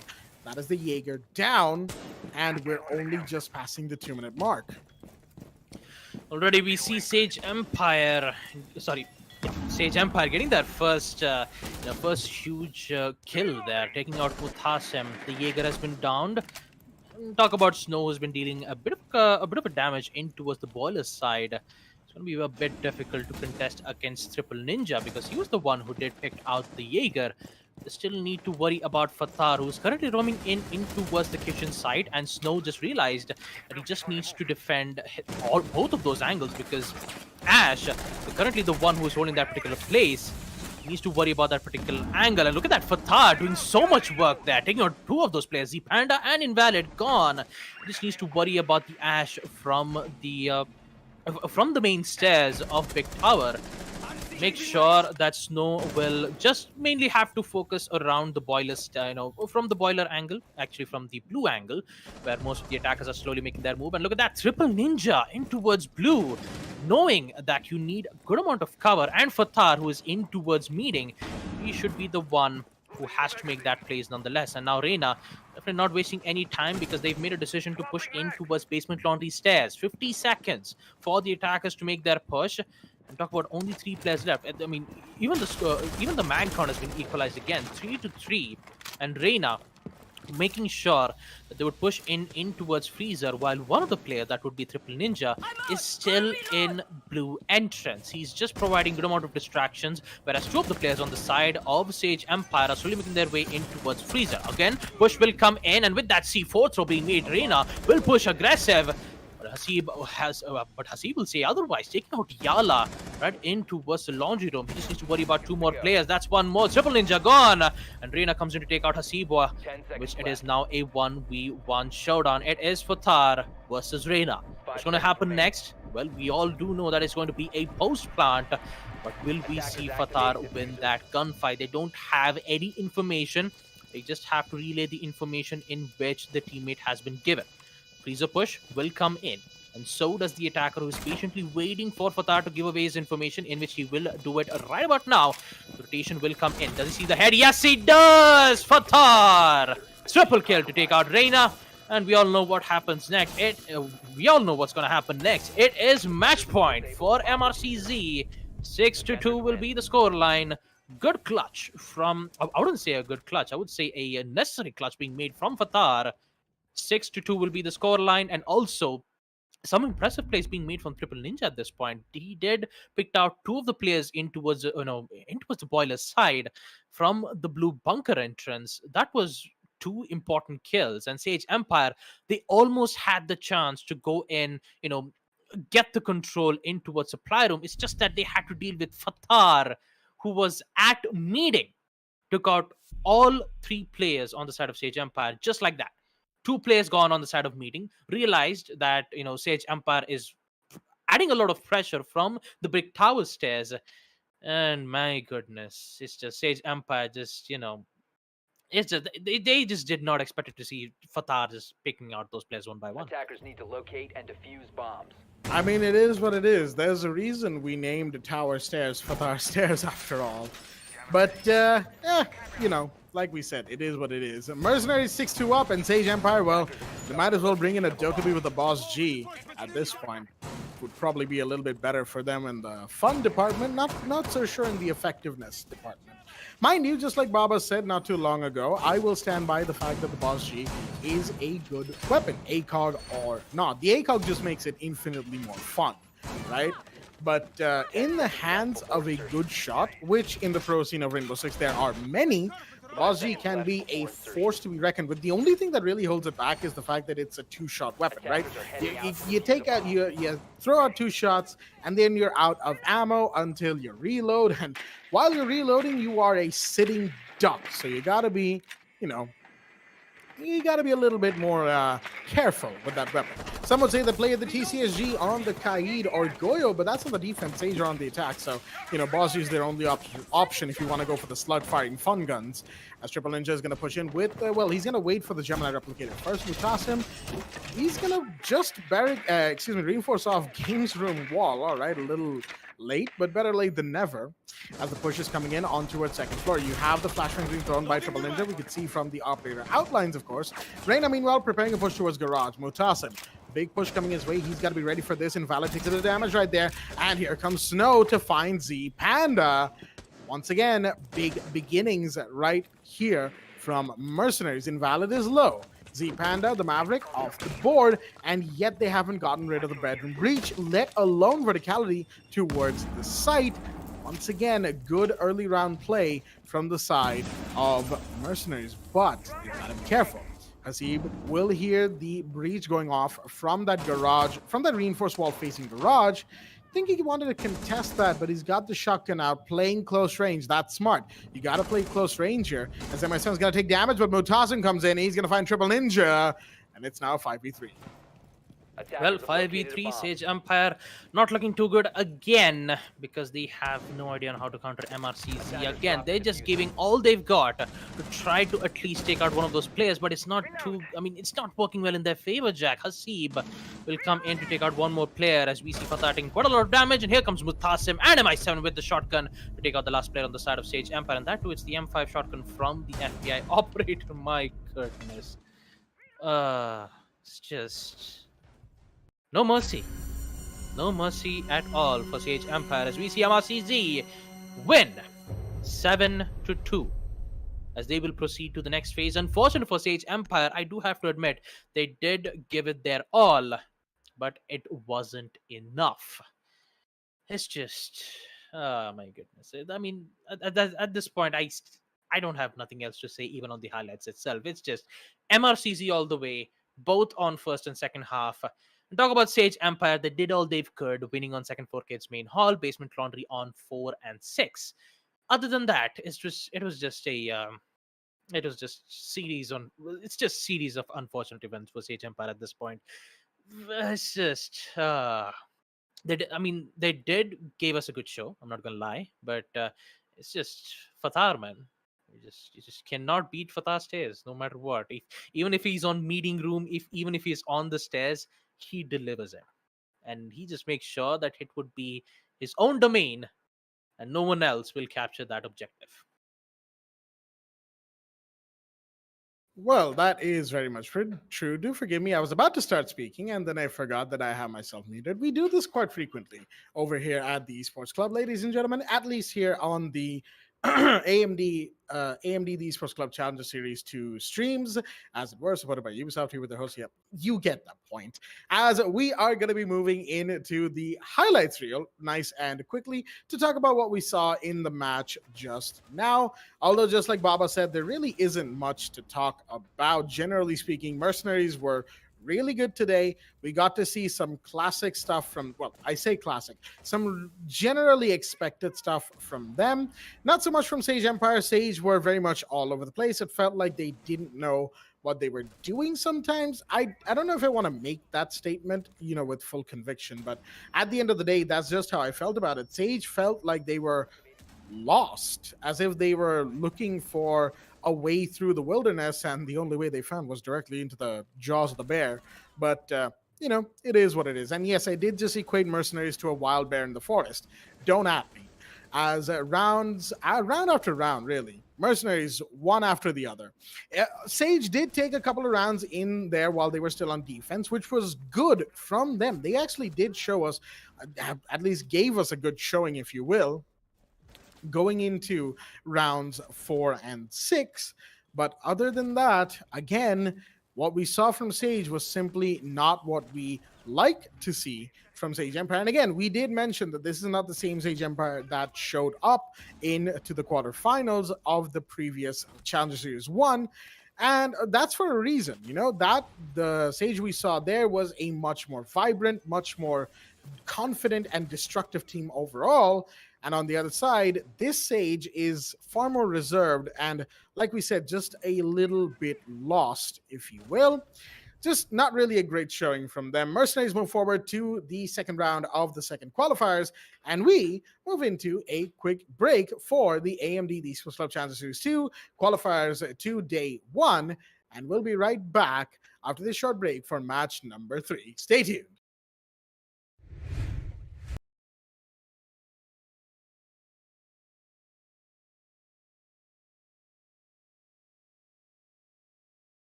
The partnership with AMD has been great. In Far Cry 6, the team has built the most ambitious open world in franchise history, filled with lush tropical environments and decaying urban landscapes. To push the visual fidelity of our game and immersive gaming experience, we've been collaborating with AMD to implement next-gen rendering techniques like DirectX ray tracing and AMD Fidelity Effects features.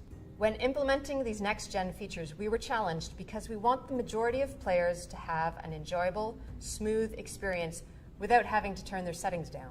Using upscaling technology like AMD Fidelity Effects Super Resolution helps us address this problem because it means more players can enjoy Far Cry 6 with their graphic settings cranked up and without compromising frame rate.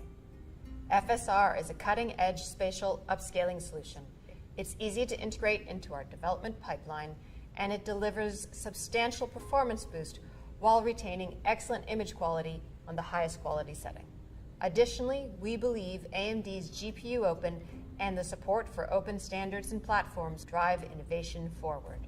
We can't wait until October 7th when players will finally get the chance to see all the hard work we've put into Far Cry 6. It's very exciting that we're getting closer to showcasing to players the game, powered by the latest AMD technologies.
The partnership with AMD has been great. In Far Cry 6, the team has built the most ambitious open world in franchise history, filled with lush tropical environments and decaying urban landscapes.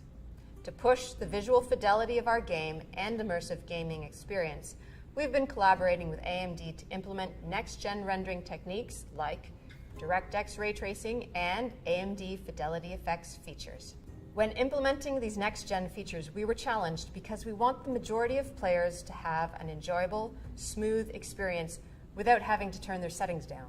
Using upscaling technology like AMD Fidelity Effects Super Resolution helps us address this problem because it means more players can enjoy Far Cry 6 with their graphic settings cranked up and without compromising frame rate. FSR is a cutting-edge spatial upscaling solution. It's easy to integrate into our development pipeline, and it delivers substantial performance boost while retaining excellent image quality on the highest quality setting. Additionally, we believe AMD's GPU Open and the support for open standards and platforms drive innovation forward. We can't wait until October 7th when players will finally get the chance to see all the hard work we've put into Far Cry 6. It's very exciting that we're getting closer to showcasing to players the game, powered by the latest AMD technologies.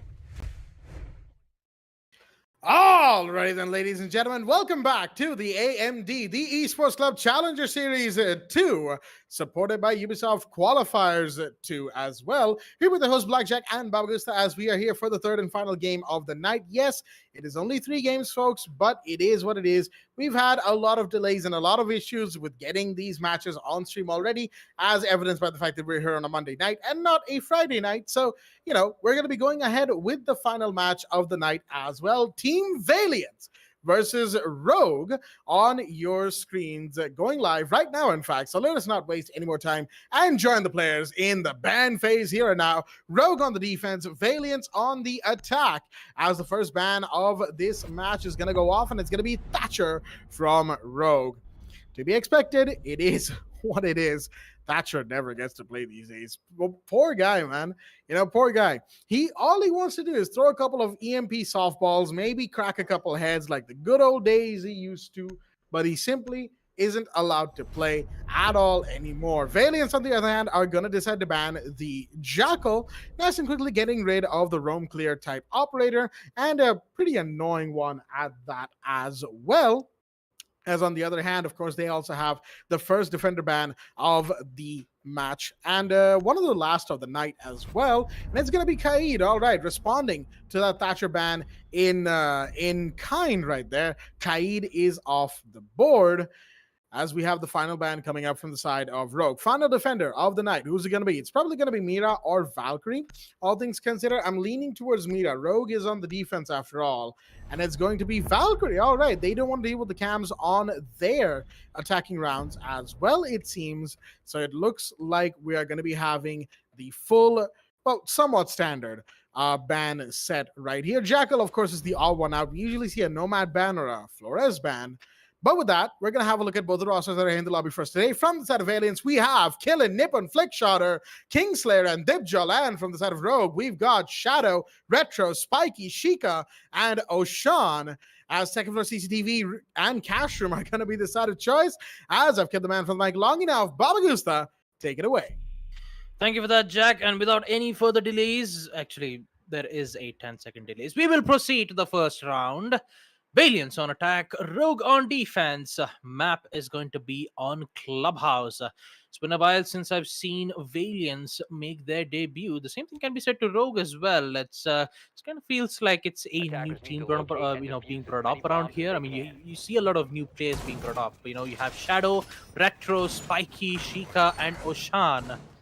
So, you know, quite promising, as I like to call it, and I'm very curious to know their performance in on a map like Clubhouse, especially with them going up against Valiants. And talking about Valiants, we all know who they are: Killin, Nippon, Flickshotter, Kingslayer, and Dibjol, the same team who did defeat who did defeat Union Gaming, aka Monkey Hunters. 10 seconds The left. map was on coastline. It was just Valiance 5 seconds to insertion. showed that you know underdogs are actually a thing, and also Attackers they've must even locate and proved defuse a that bomb. they could perform very well. Although there are some certain stages where Valiance couldn't get to perform well in most of those matches, but still, hopefully, on on us on the second series, maybe we might see Valiance fling back and show that it can be done.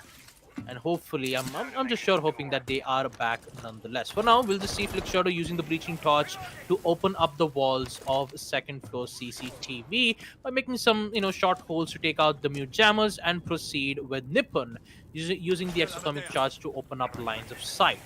Now he just makes sure that he'll be able to take out the garage as well. There you go. Mute jam is gone. Detonate will come in from Nippon.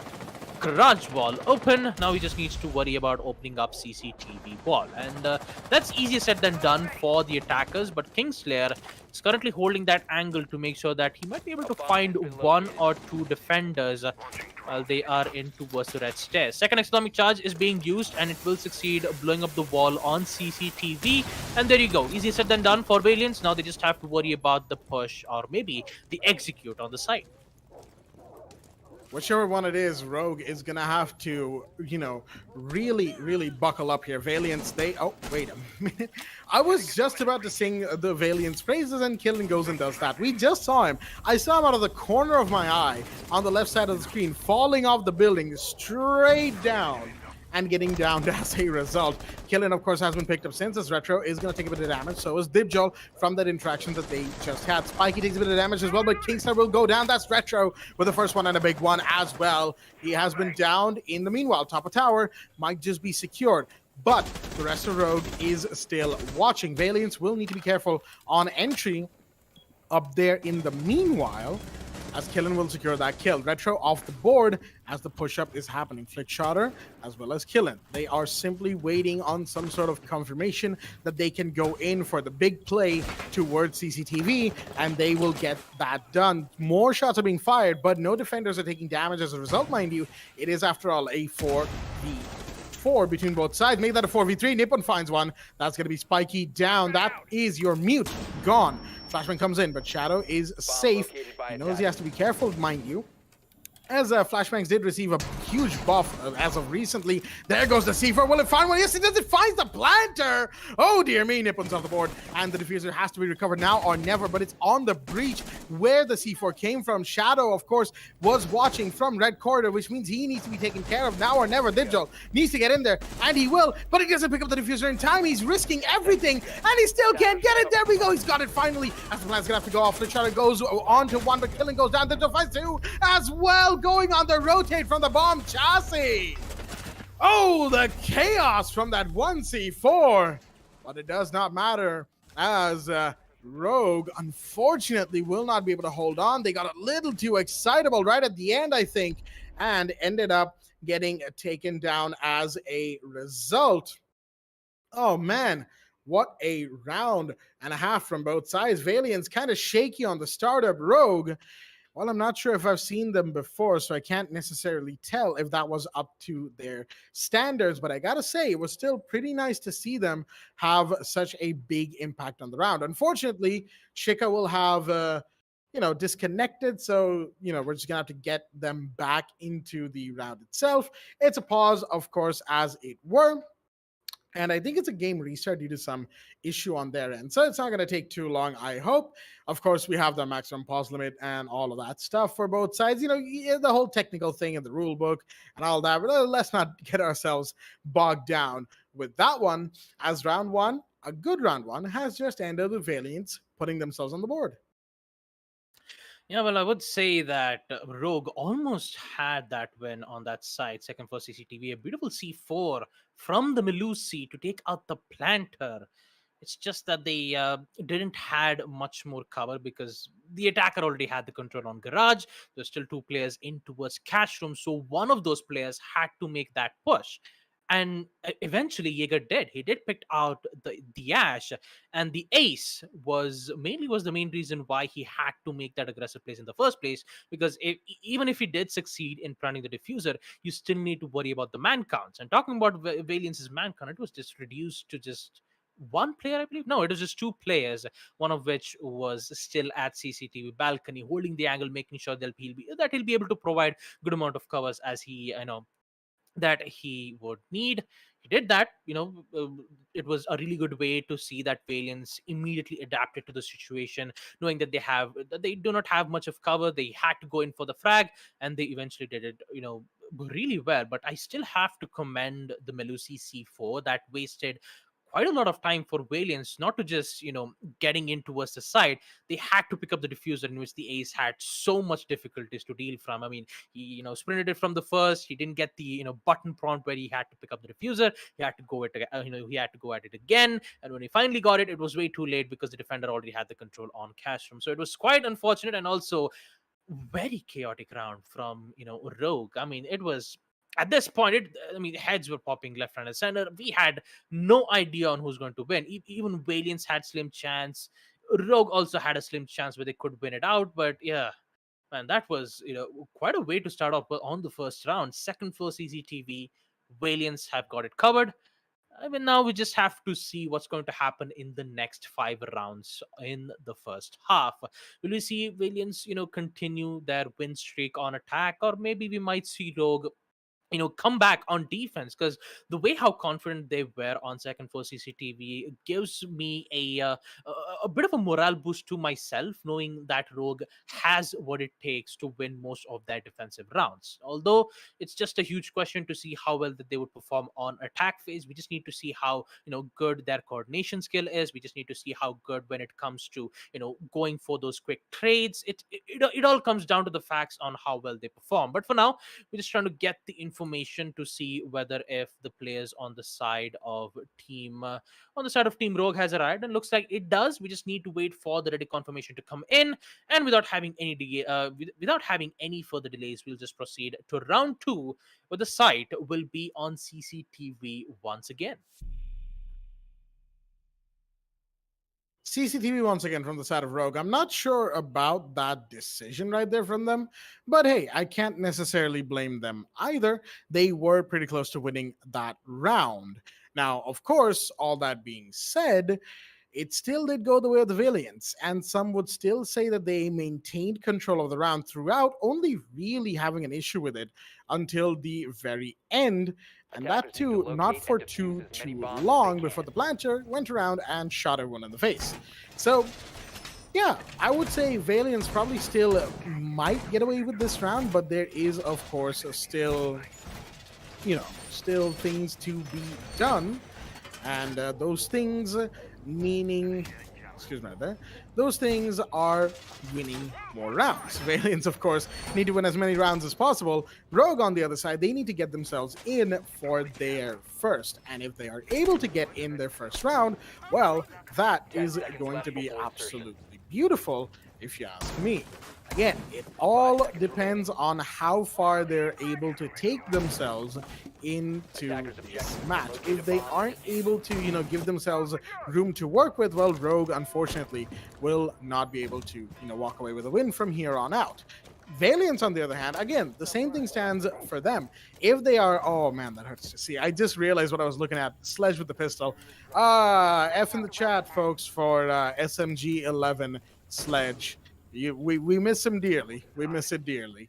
But, sad stories aside. What I was saying is that Valiants will need room to work with, and they need to, well, they have some of that, but they're going to need to manufacture a lot of it by winning rounds back to back. And that, of course, is what is required most from them here. And now, Maverick's going to come in. There we go. Flick Shutter, a little late to the party, I think, by his teammates' expectation. Kingslayer wanted that done absolutely ASAP. But, you got to take your time with these things. You got to make sure that things are set and ready before you really go in for the pull, for the play. But before that, you got to make sure everybody's on the same page as well. As this is an interesting setup we're seeing from Rogue. 3 players inside a cache, along with one of them on the table, one of them right by the table on construction door. And there's another one in construction. Oh, dear me, the line of sight being opened, and I don't think Retro was expecting Dibjol to be there peeking that exact place. But he is the ace after all, and that's going to be the first kill of the round. Yep, a first kill and a necessary one for Valiance as they get immediate control in towards Garage. Now they just have to focus on getting into a site.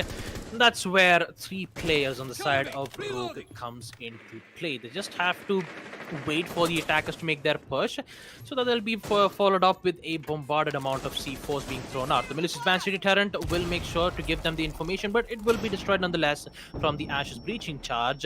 And now Rogue has multiple angles to deal with. Nippon is going in for the plant, and looks like Rogue has no idea that the plant is going on. And looks like Valiance have got this covered. There you go. Post-plant will come in. 40 seconds for Rogue to make their play. C4 definitely not going well in their favor.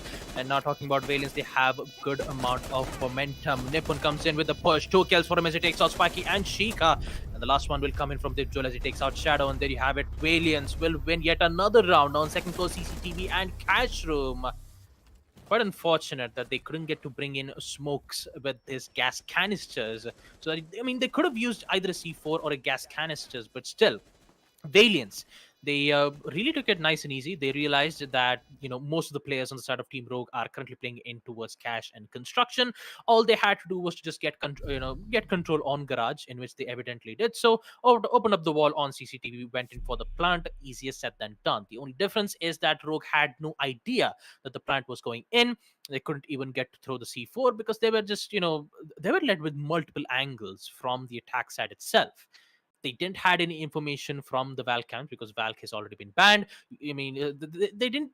I believe that they had a bulletproof cam being placed on CCTV to get them information, but that was destroyed nonetheless. Even the Melusi's Banshee deterrent was destroyed on CCTV. Very unfortunate that that Rogue had to lose gunfights like those. It would have been better if they if they brought in the smoke gas canisters, because that's the main reason why you see smoke being brought up quite often.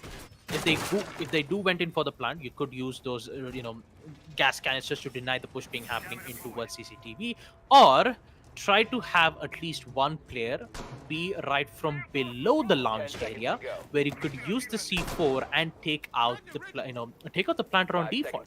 That should be another solution to your problem, because you have Melusi with the C4. He could have just went downstairs. He could have just replaced the C4 knowing that the plant is going on, and you just have to wait for the right moment to detonate.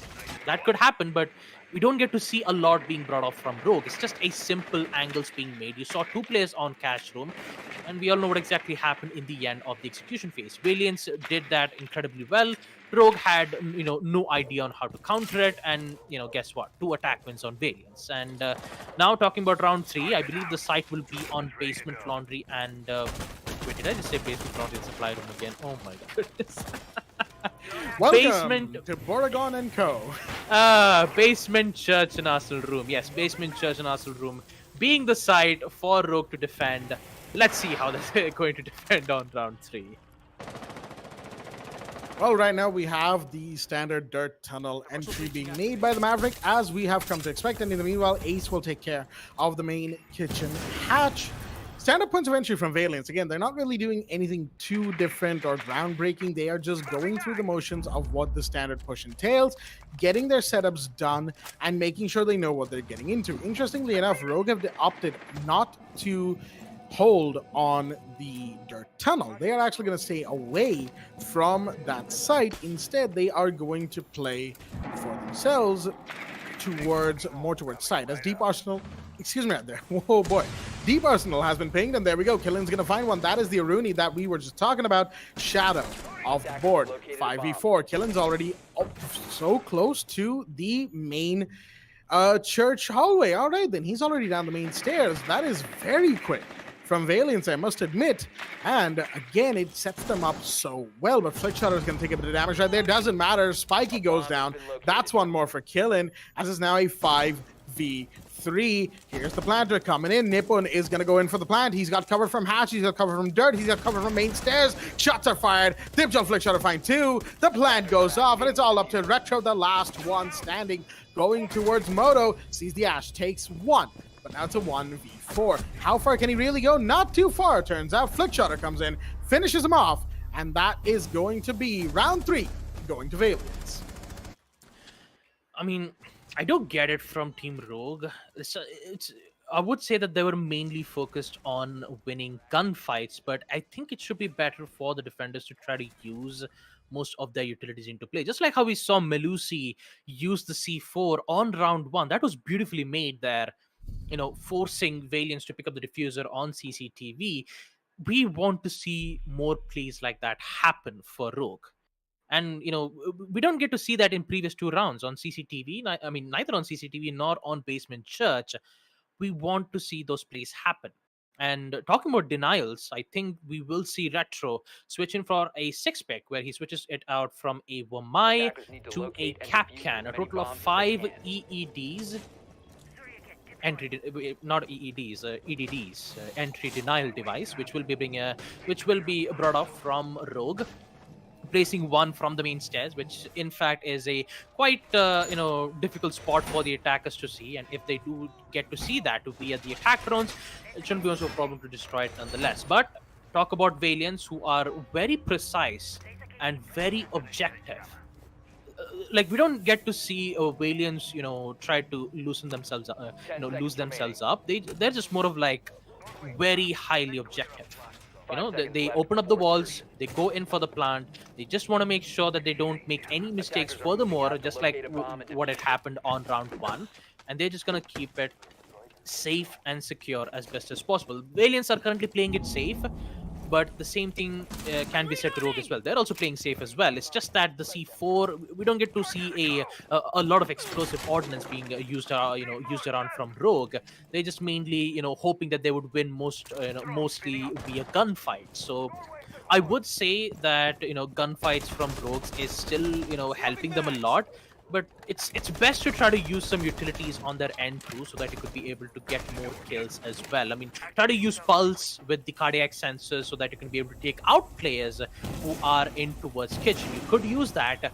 Still, they would like to prefer, ops, which is very easier for them to control. And I can understand that. I mean, having familiarity with the operators is exactly what you need to do. And if you're good with having those operators being played out, why not? I mean, who knows, maybe Rogue might be able to win this round on Basement Church, hoping that they'll be able to win mostly through gunfights. That could be the case. They might be able to get away with gunfights if they had proven that before. Again, I'm not saying that their gunfights are outright bad, but they clearly have not stacked up to the Valiants to the way that they were probably hoping for, and that is going to be an issue. Spiky holding the hatch of kitchen. He's just got a nice little angle here next to the boxes, of course, as they're just going to open up a line of sight above. They know that there was an Aruni up here at some point in time, as in the meanwhile, more breaches come in. Rogue has to be careful. They have to know that Valiants are going to be doing multi-sided, multi-pronged pushes, multi-layered attacks, and they will need to adapt accordingly. Shika on the on the garage storage stairs right here, just just doing what a Jaeger does, lurking about, making sure that he is alive for the rest of his team. As some shots were fired by Shadow, were not found onto anybody, mind you, as the Rooney is just fluttering around the lounge area. The Tracer will be seen as killing in the meanwhile, already down the main stairs. He's going to try and find 1 or 2 towards Moto, towards site. They need to get a couple of kills, mind you. This time there are no kills being taken, and that is definitely slowing down the Valiants. You can see it in the way that they're moving. Flashbangs are going out. Dibjo's going to see them, and there we go. The planter's already down towards the site. Spiky goes down in the meanwhile. Shots fired all over the place. Flickshotters, grenade finds 1 more as Dibjol takes down Retro, and it's suddenly a 5v1. Post plant, make that a 5v0 on the post plant. Team Valiant are steamrolling the competition. Rogue, not looking good for what I believe is their first viewing, at least for me. Valiants are now 4-0 up. 4-0, what a huge lead from Valiants. And talk about Rogue, they have absolutely no idea on how to, defend on a site like Basement Church and Arsenal Room at this point. I mean, I'm not going to be harsh about Team Rogue. I do have to appreciate the amount of work that they're doing and that too, I do have to appreciate one thing, that they held off their ground. We haven't seen any single player being dropped for the past, even on early rounds as well as mid rounds. It was just at the late rounds where we did get to witness Valiants take off players one by one, mainly because there wasn't a player in towards tunnel or at deep Attackers need to arsenal. locate and That was the defuse main bombs. reason why Rogue lost that site in the first place. If you had one player in towards the arsenal room, that would have worked out, Jack. That would have immediately worked out for Rogue, knowing that all they had to do was to just take out Thermite. That did not happen. I mean, in fact, I would have to point out some of the mistakes that Valiants made. They haven't opened up any floors in towards kitchen that would force, Rogue to be in a different position. That did not happen. I mean, we even saw Mute playing in a very good angle. That was Spiky, who was prone in from the dummy spot, where that's exactly where he was holding the angle from the hatch. Didn't get one or two kills from that specific angle. There wasn't a player in towards tunnel. Maybe it would have been better if there was in towards the arsenal room, where they could have get most of those kills in the first place, because Valiants, they weren't even using vertical lines of sight. We didn't get to see Sledge using his hammer to open up lines of sight in towards the hallways of kitchen. That would have given Rogue much more advantage on a site like Basement Arsenal. Not even mention, not even a single man count was gone at early and mid phase. They could have played it out well. It's just that the execution was heavily in favor of Valiants, and they couldn't do anything much more about it. So hopefully, let's see what Rogue has in stores in round 5. Side being on CCTV and cash room, looks like one of the exothermic charge has been destroyed. No, it's actually successfully detonated right in towards garage. The second one will come in, and look at that, kill it. Running in the 90s as usual, in towards construction, gets one, gets two, takes out Oshan. And there you have it, 2 players down on the side of Team Rogue. Now they just have to worry about 3 players in towards the cash room. Look at that, a good shutdown coming in from Sheik as he takes out Killen. That will make sure that some of the pressure being burdened out from Rogue should be calmed down. They just need to have some patience. They're just feeling pressured at this time. I kind of understand what Rogue is feeling through right now. And hopefully, if they just, try to calm down, realize what's happening, they should be able to, hold their ground as best as possible. But no, losing a lot of players is not going to help Rogue at all. So we see Flickshotter with the headshot take out one of the players on the side of Rogue. Grenade comes in towards the red stairs. And there you have it. The execution will come in from Valiants. C4.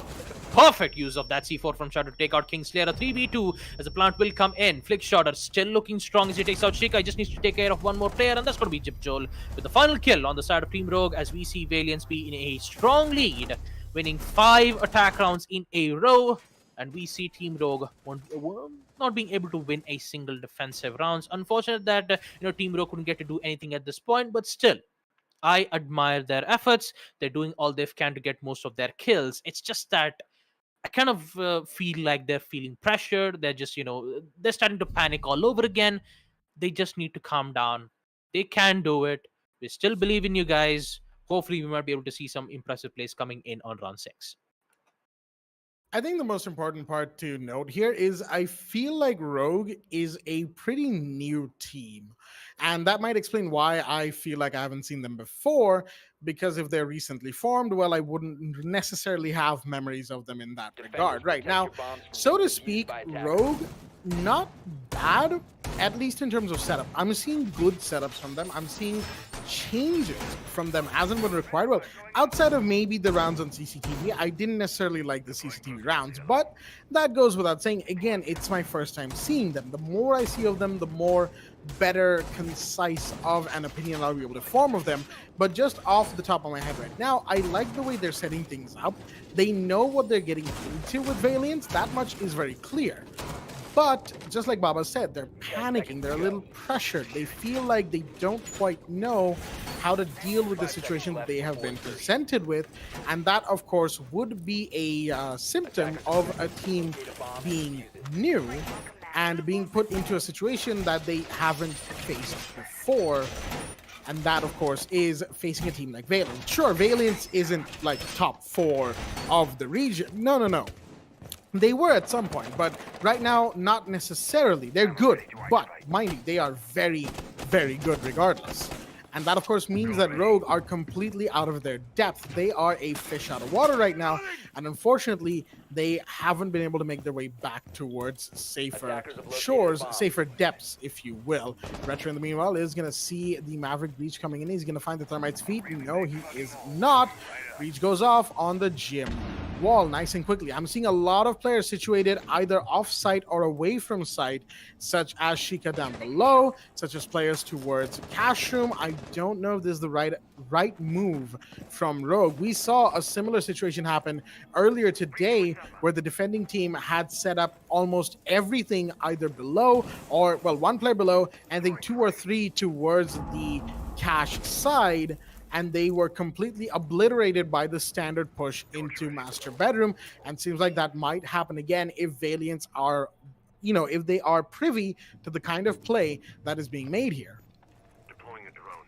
Yep, definitely. I do have to agree on that, Jack. Rogue, being a new team, they still know their basic reinforcements. They do know their basic strats.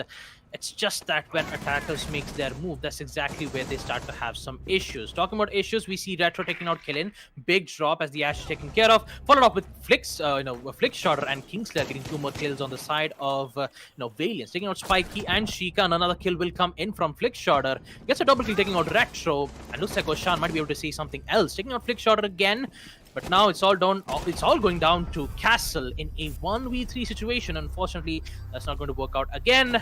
And we all know what's going to happen next, ladies and gentlemen. It is a match point for Team Valiance, 0-6. Quite unfortunate for Team Rogue, but still, I admire their efforts. They've quite understand the basics. I wouldn't say just the basics. They know how to play the sites very well. It's just that it's just that they're feeling pressured again. There's nothing more else that I can say at this point. But still, Rogue, making a good performance against Valiance is a good thing to go. But, Valiance, they're just strong as ever. There's nothing else that I can say at this point. The only thing that I can say for Rogue is it's stay strong, guys. That's all I can do. Is just maybe try to look at this match and try to realize that there might be some good changes that you can make. Maybe try to bring in Smoke, for instance. I mean, like, I'm not being rude to Rogue here, but still, the main reason why we bring Smoke is not because of the weapon. It's mainly because of his utility. The smoke gas canisters, which would allow attackers to run helter-skelter and provide a lot of distraction for them, is mainly the reason why we bring in Smoke in the first place. He has 100% pick rate in all of maps. In every single matches you see, Smoke is always being brought up, and there is a reason behind it.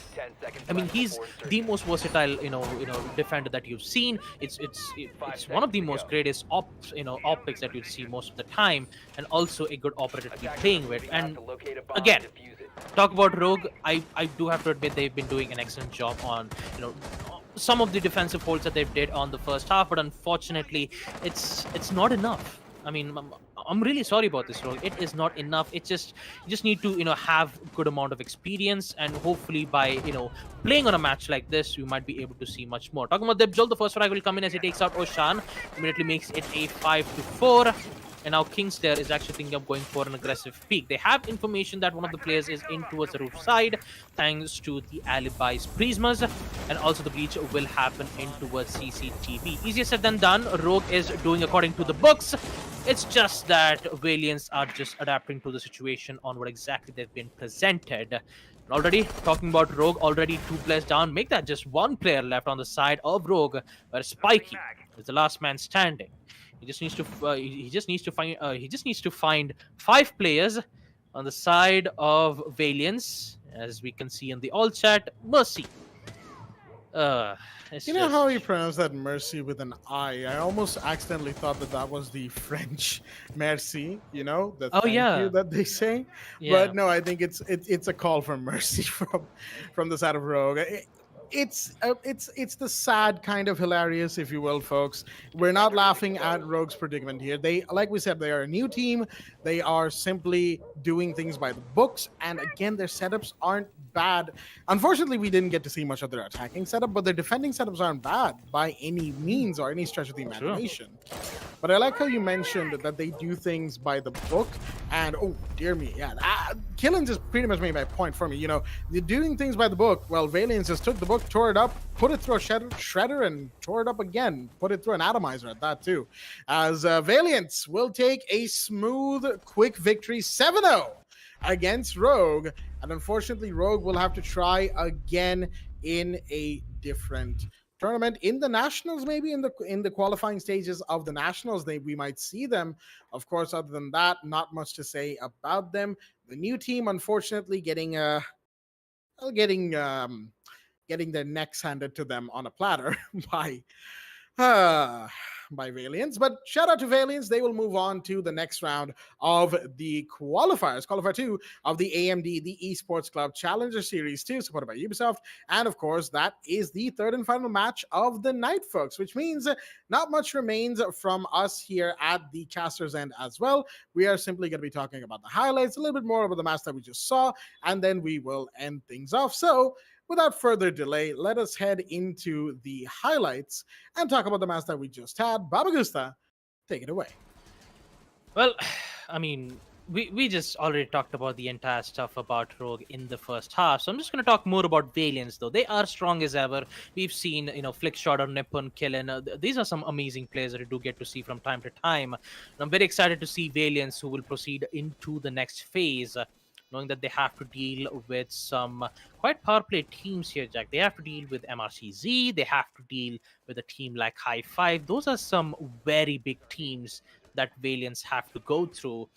I really don't think that's going to be a it's not going to be a walk in a park for Valiance. That is for sure, that I can guarantee you. And talk about teams, you still need to worry about Team GG. You still need to worry about Clickbait. I mean, and also not to mention Espada. Yes, I actually forgot about Espada, because, like, talking about the entire series, they still haven't got a chance on the quarterfinals. So you still need, Valiance have to worry about most of these teams. In order to get to the quarterfinals, they have to beat the best of the best. And talk about Valiance, who didn't had any problems dealing with Rogue's attack, neither on defense as well. It's just that the road ahead is what I'm mainly afraid of for Valiance. Just like I said, MRCZ, Team GG, Team Espada, those are some very big teams that Valiance need to take care of in order to get the spot on to quarterfinals. Will it happen? Will it not? What are your thoughts about that, Jack? Well, it's going to be a fun ride for the next couple of days. That is for sure, folks, as we gear up for some more exciting matches. But for tonight, that is going to be it for the AMD, the Esports Club Challenger Series 2, supported by Ubisoft, here with the host, Blackjack and Baba Gusta, as we will sign off for the night and see you all again for 3 exciting stream matches tomorrow evening. Until then, stay tuned and good night.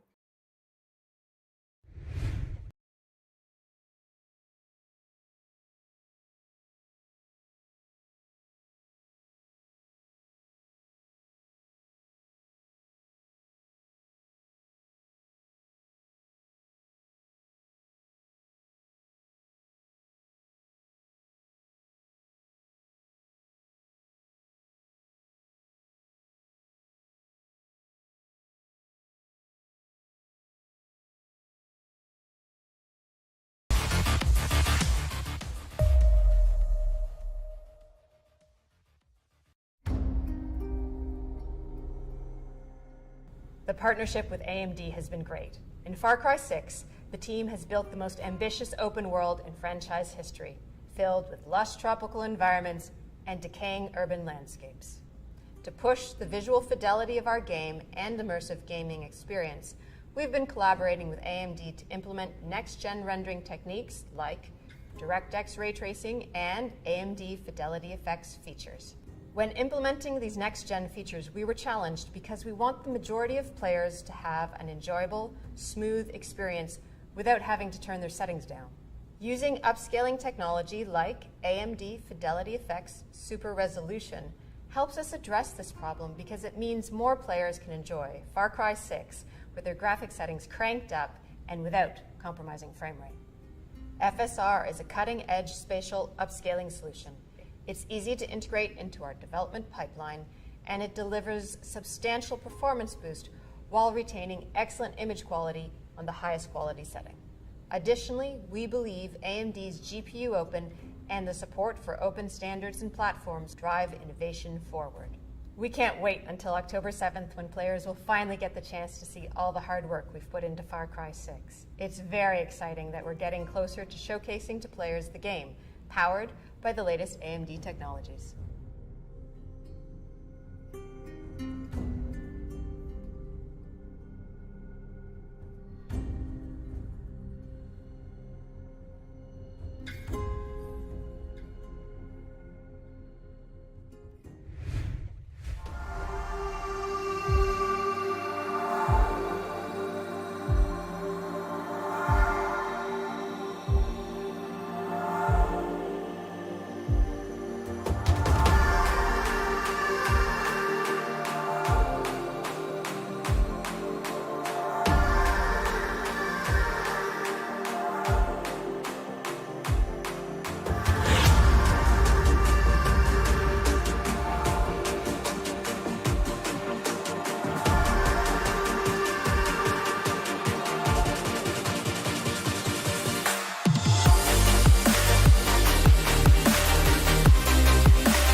I'm running out of time, every day goes by so fast.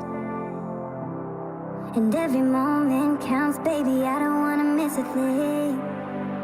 We can sleep under the stars, we can sleep under the stars, or hang out in hotel bars, driving somewhere in your car. We can sleep under the stars, we can sleep under the stars, under the stars.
Let's make the most of this night. Come on, baby, take my hand.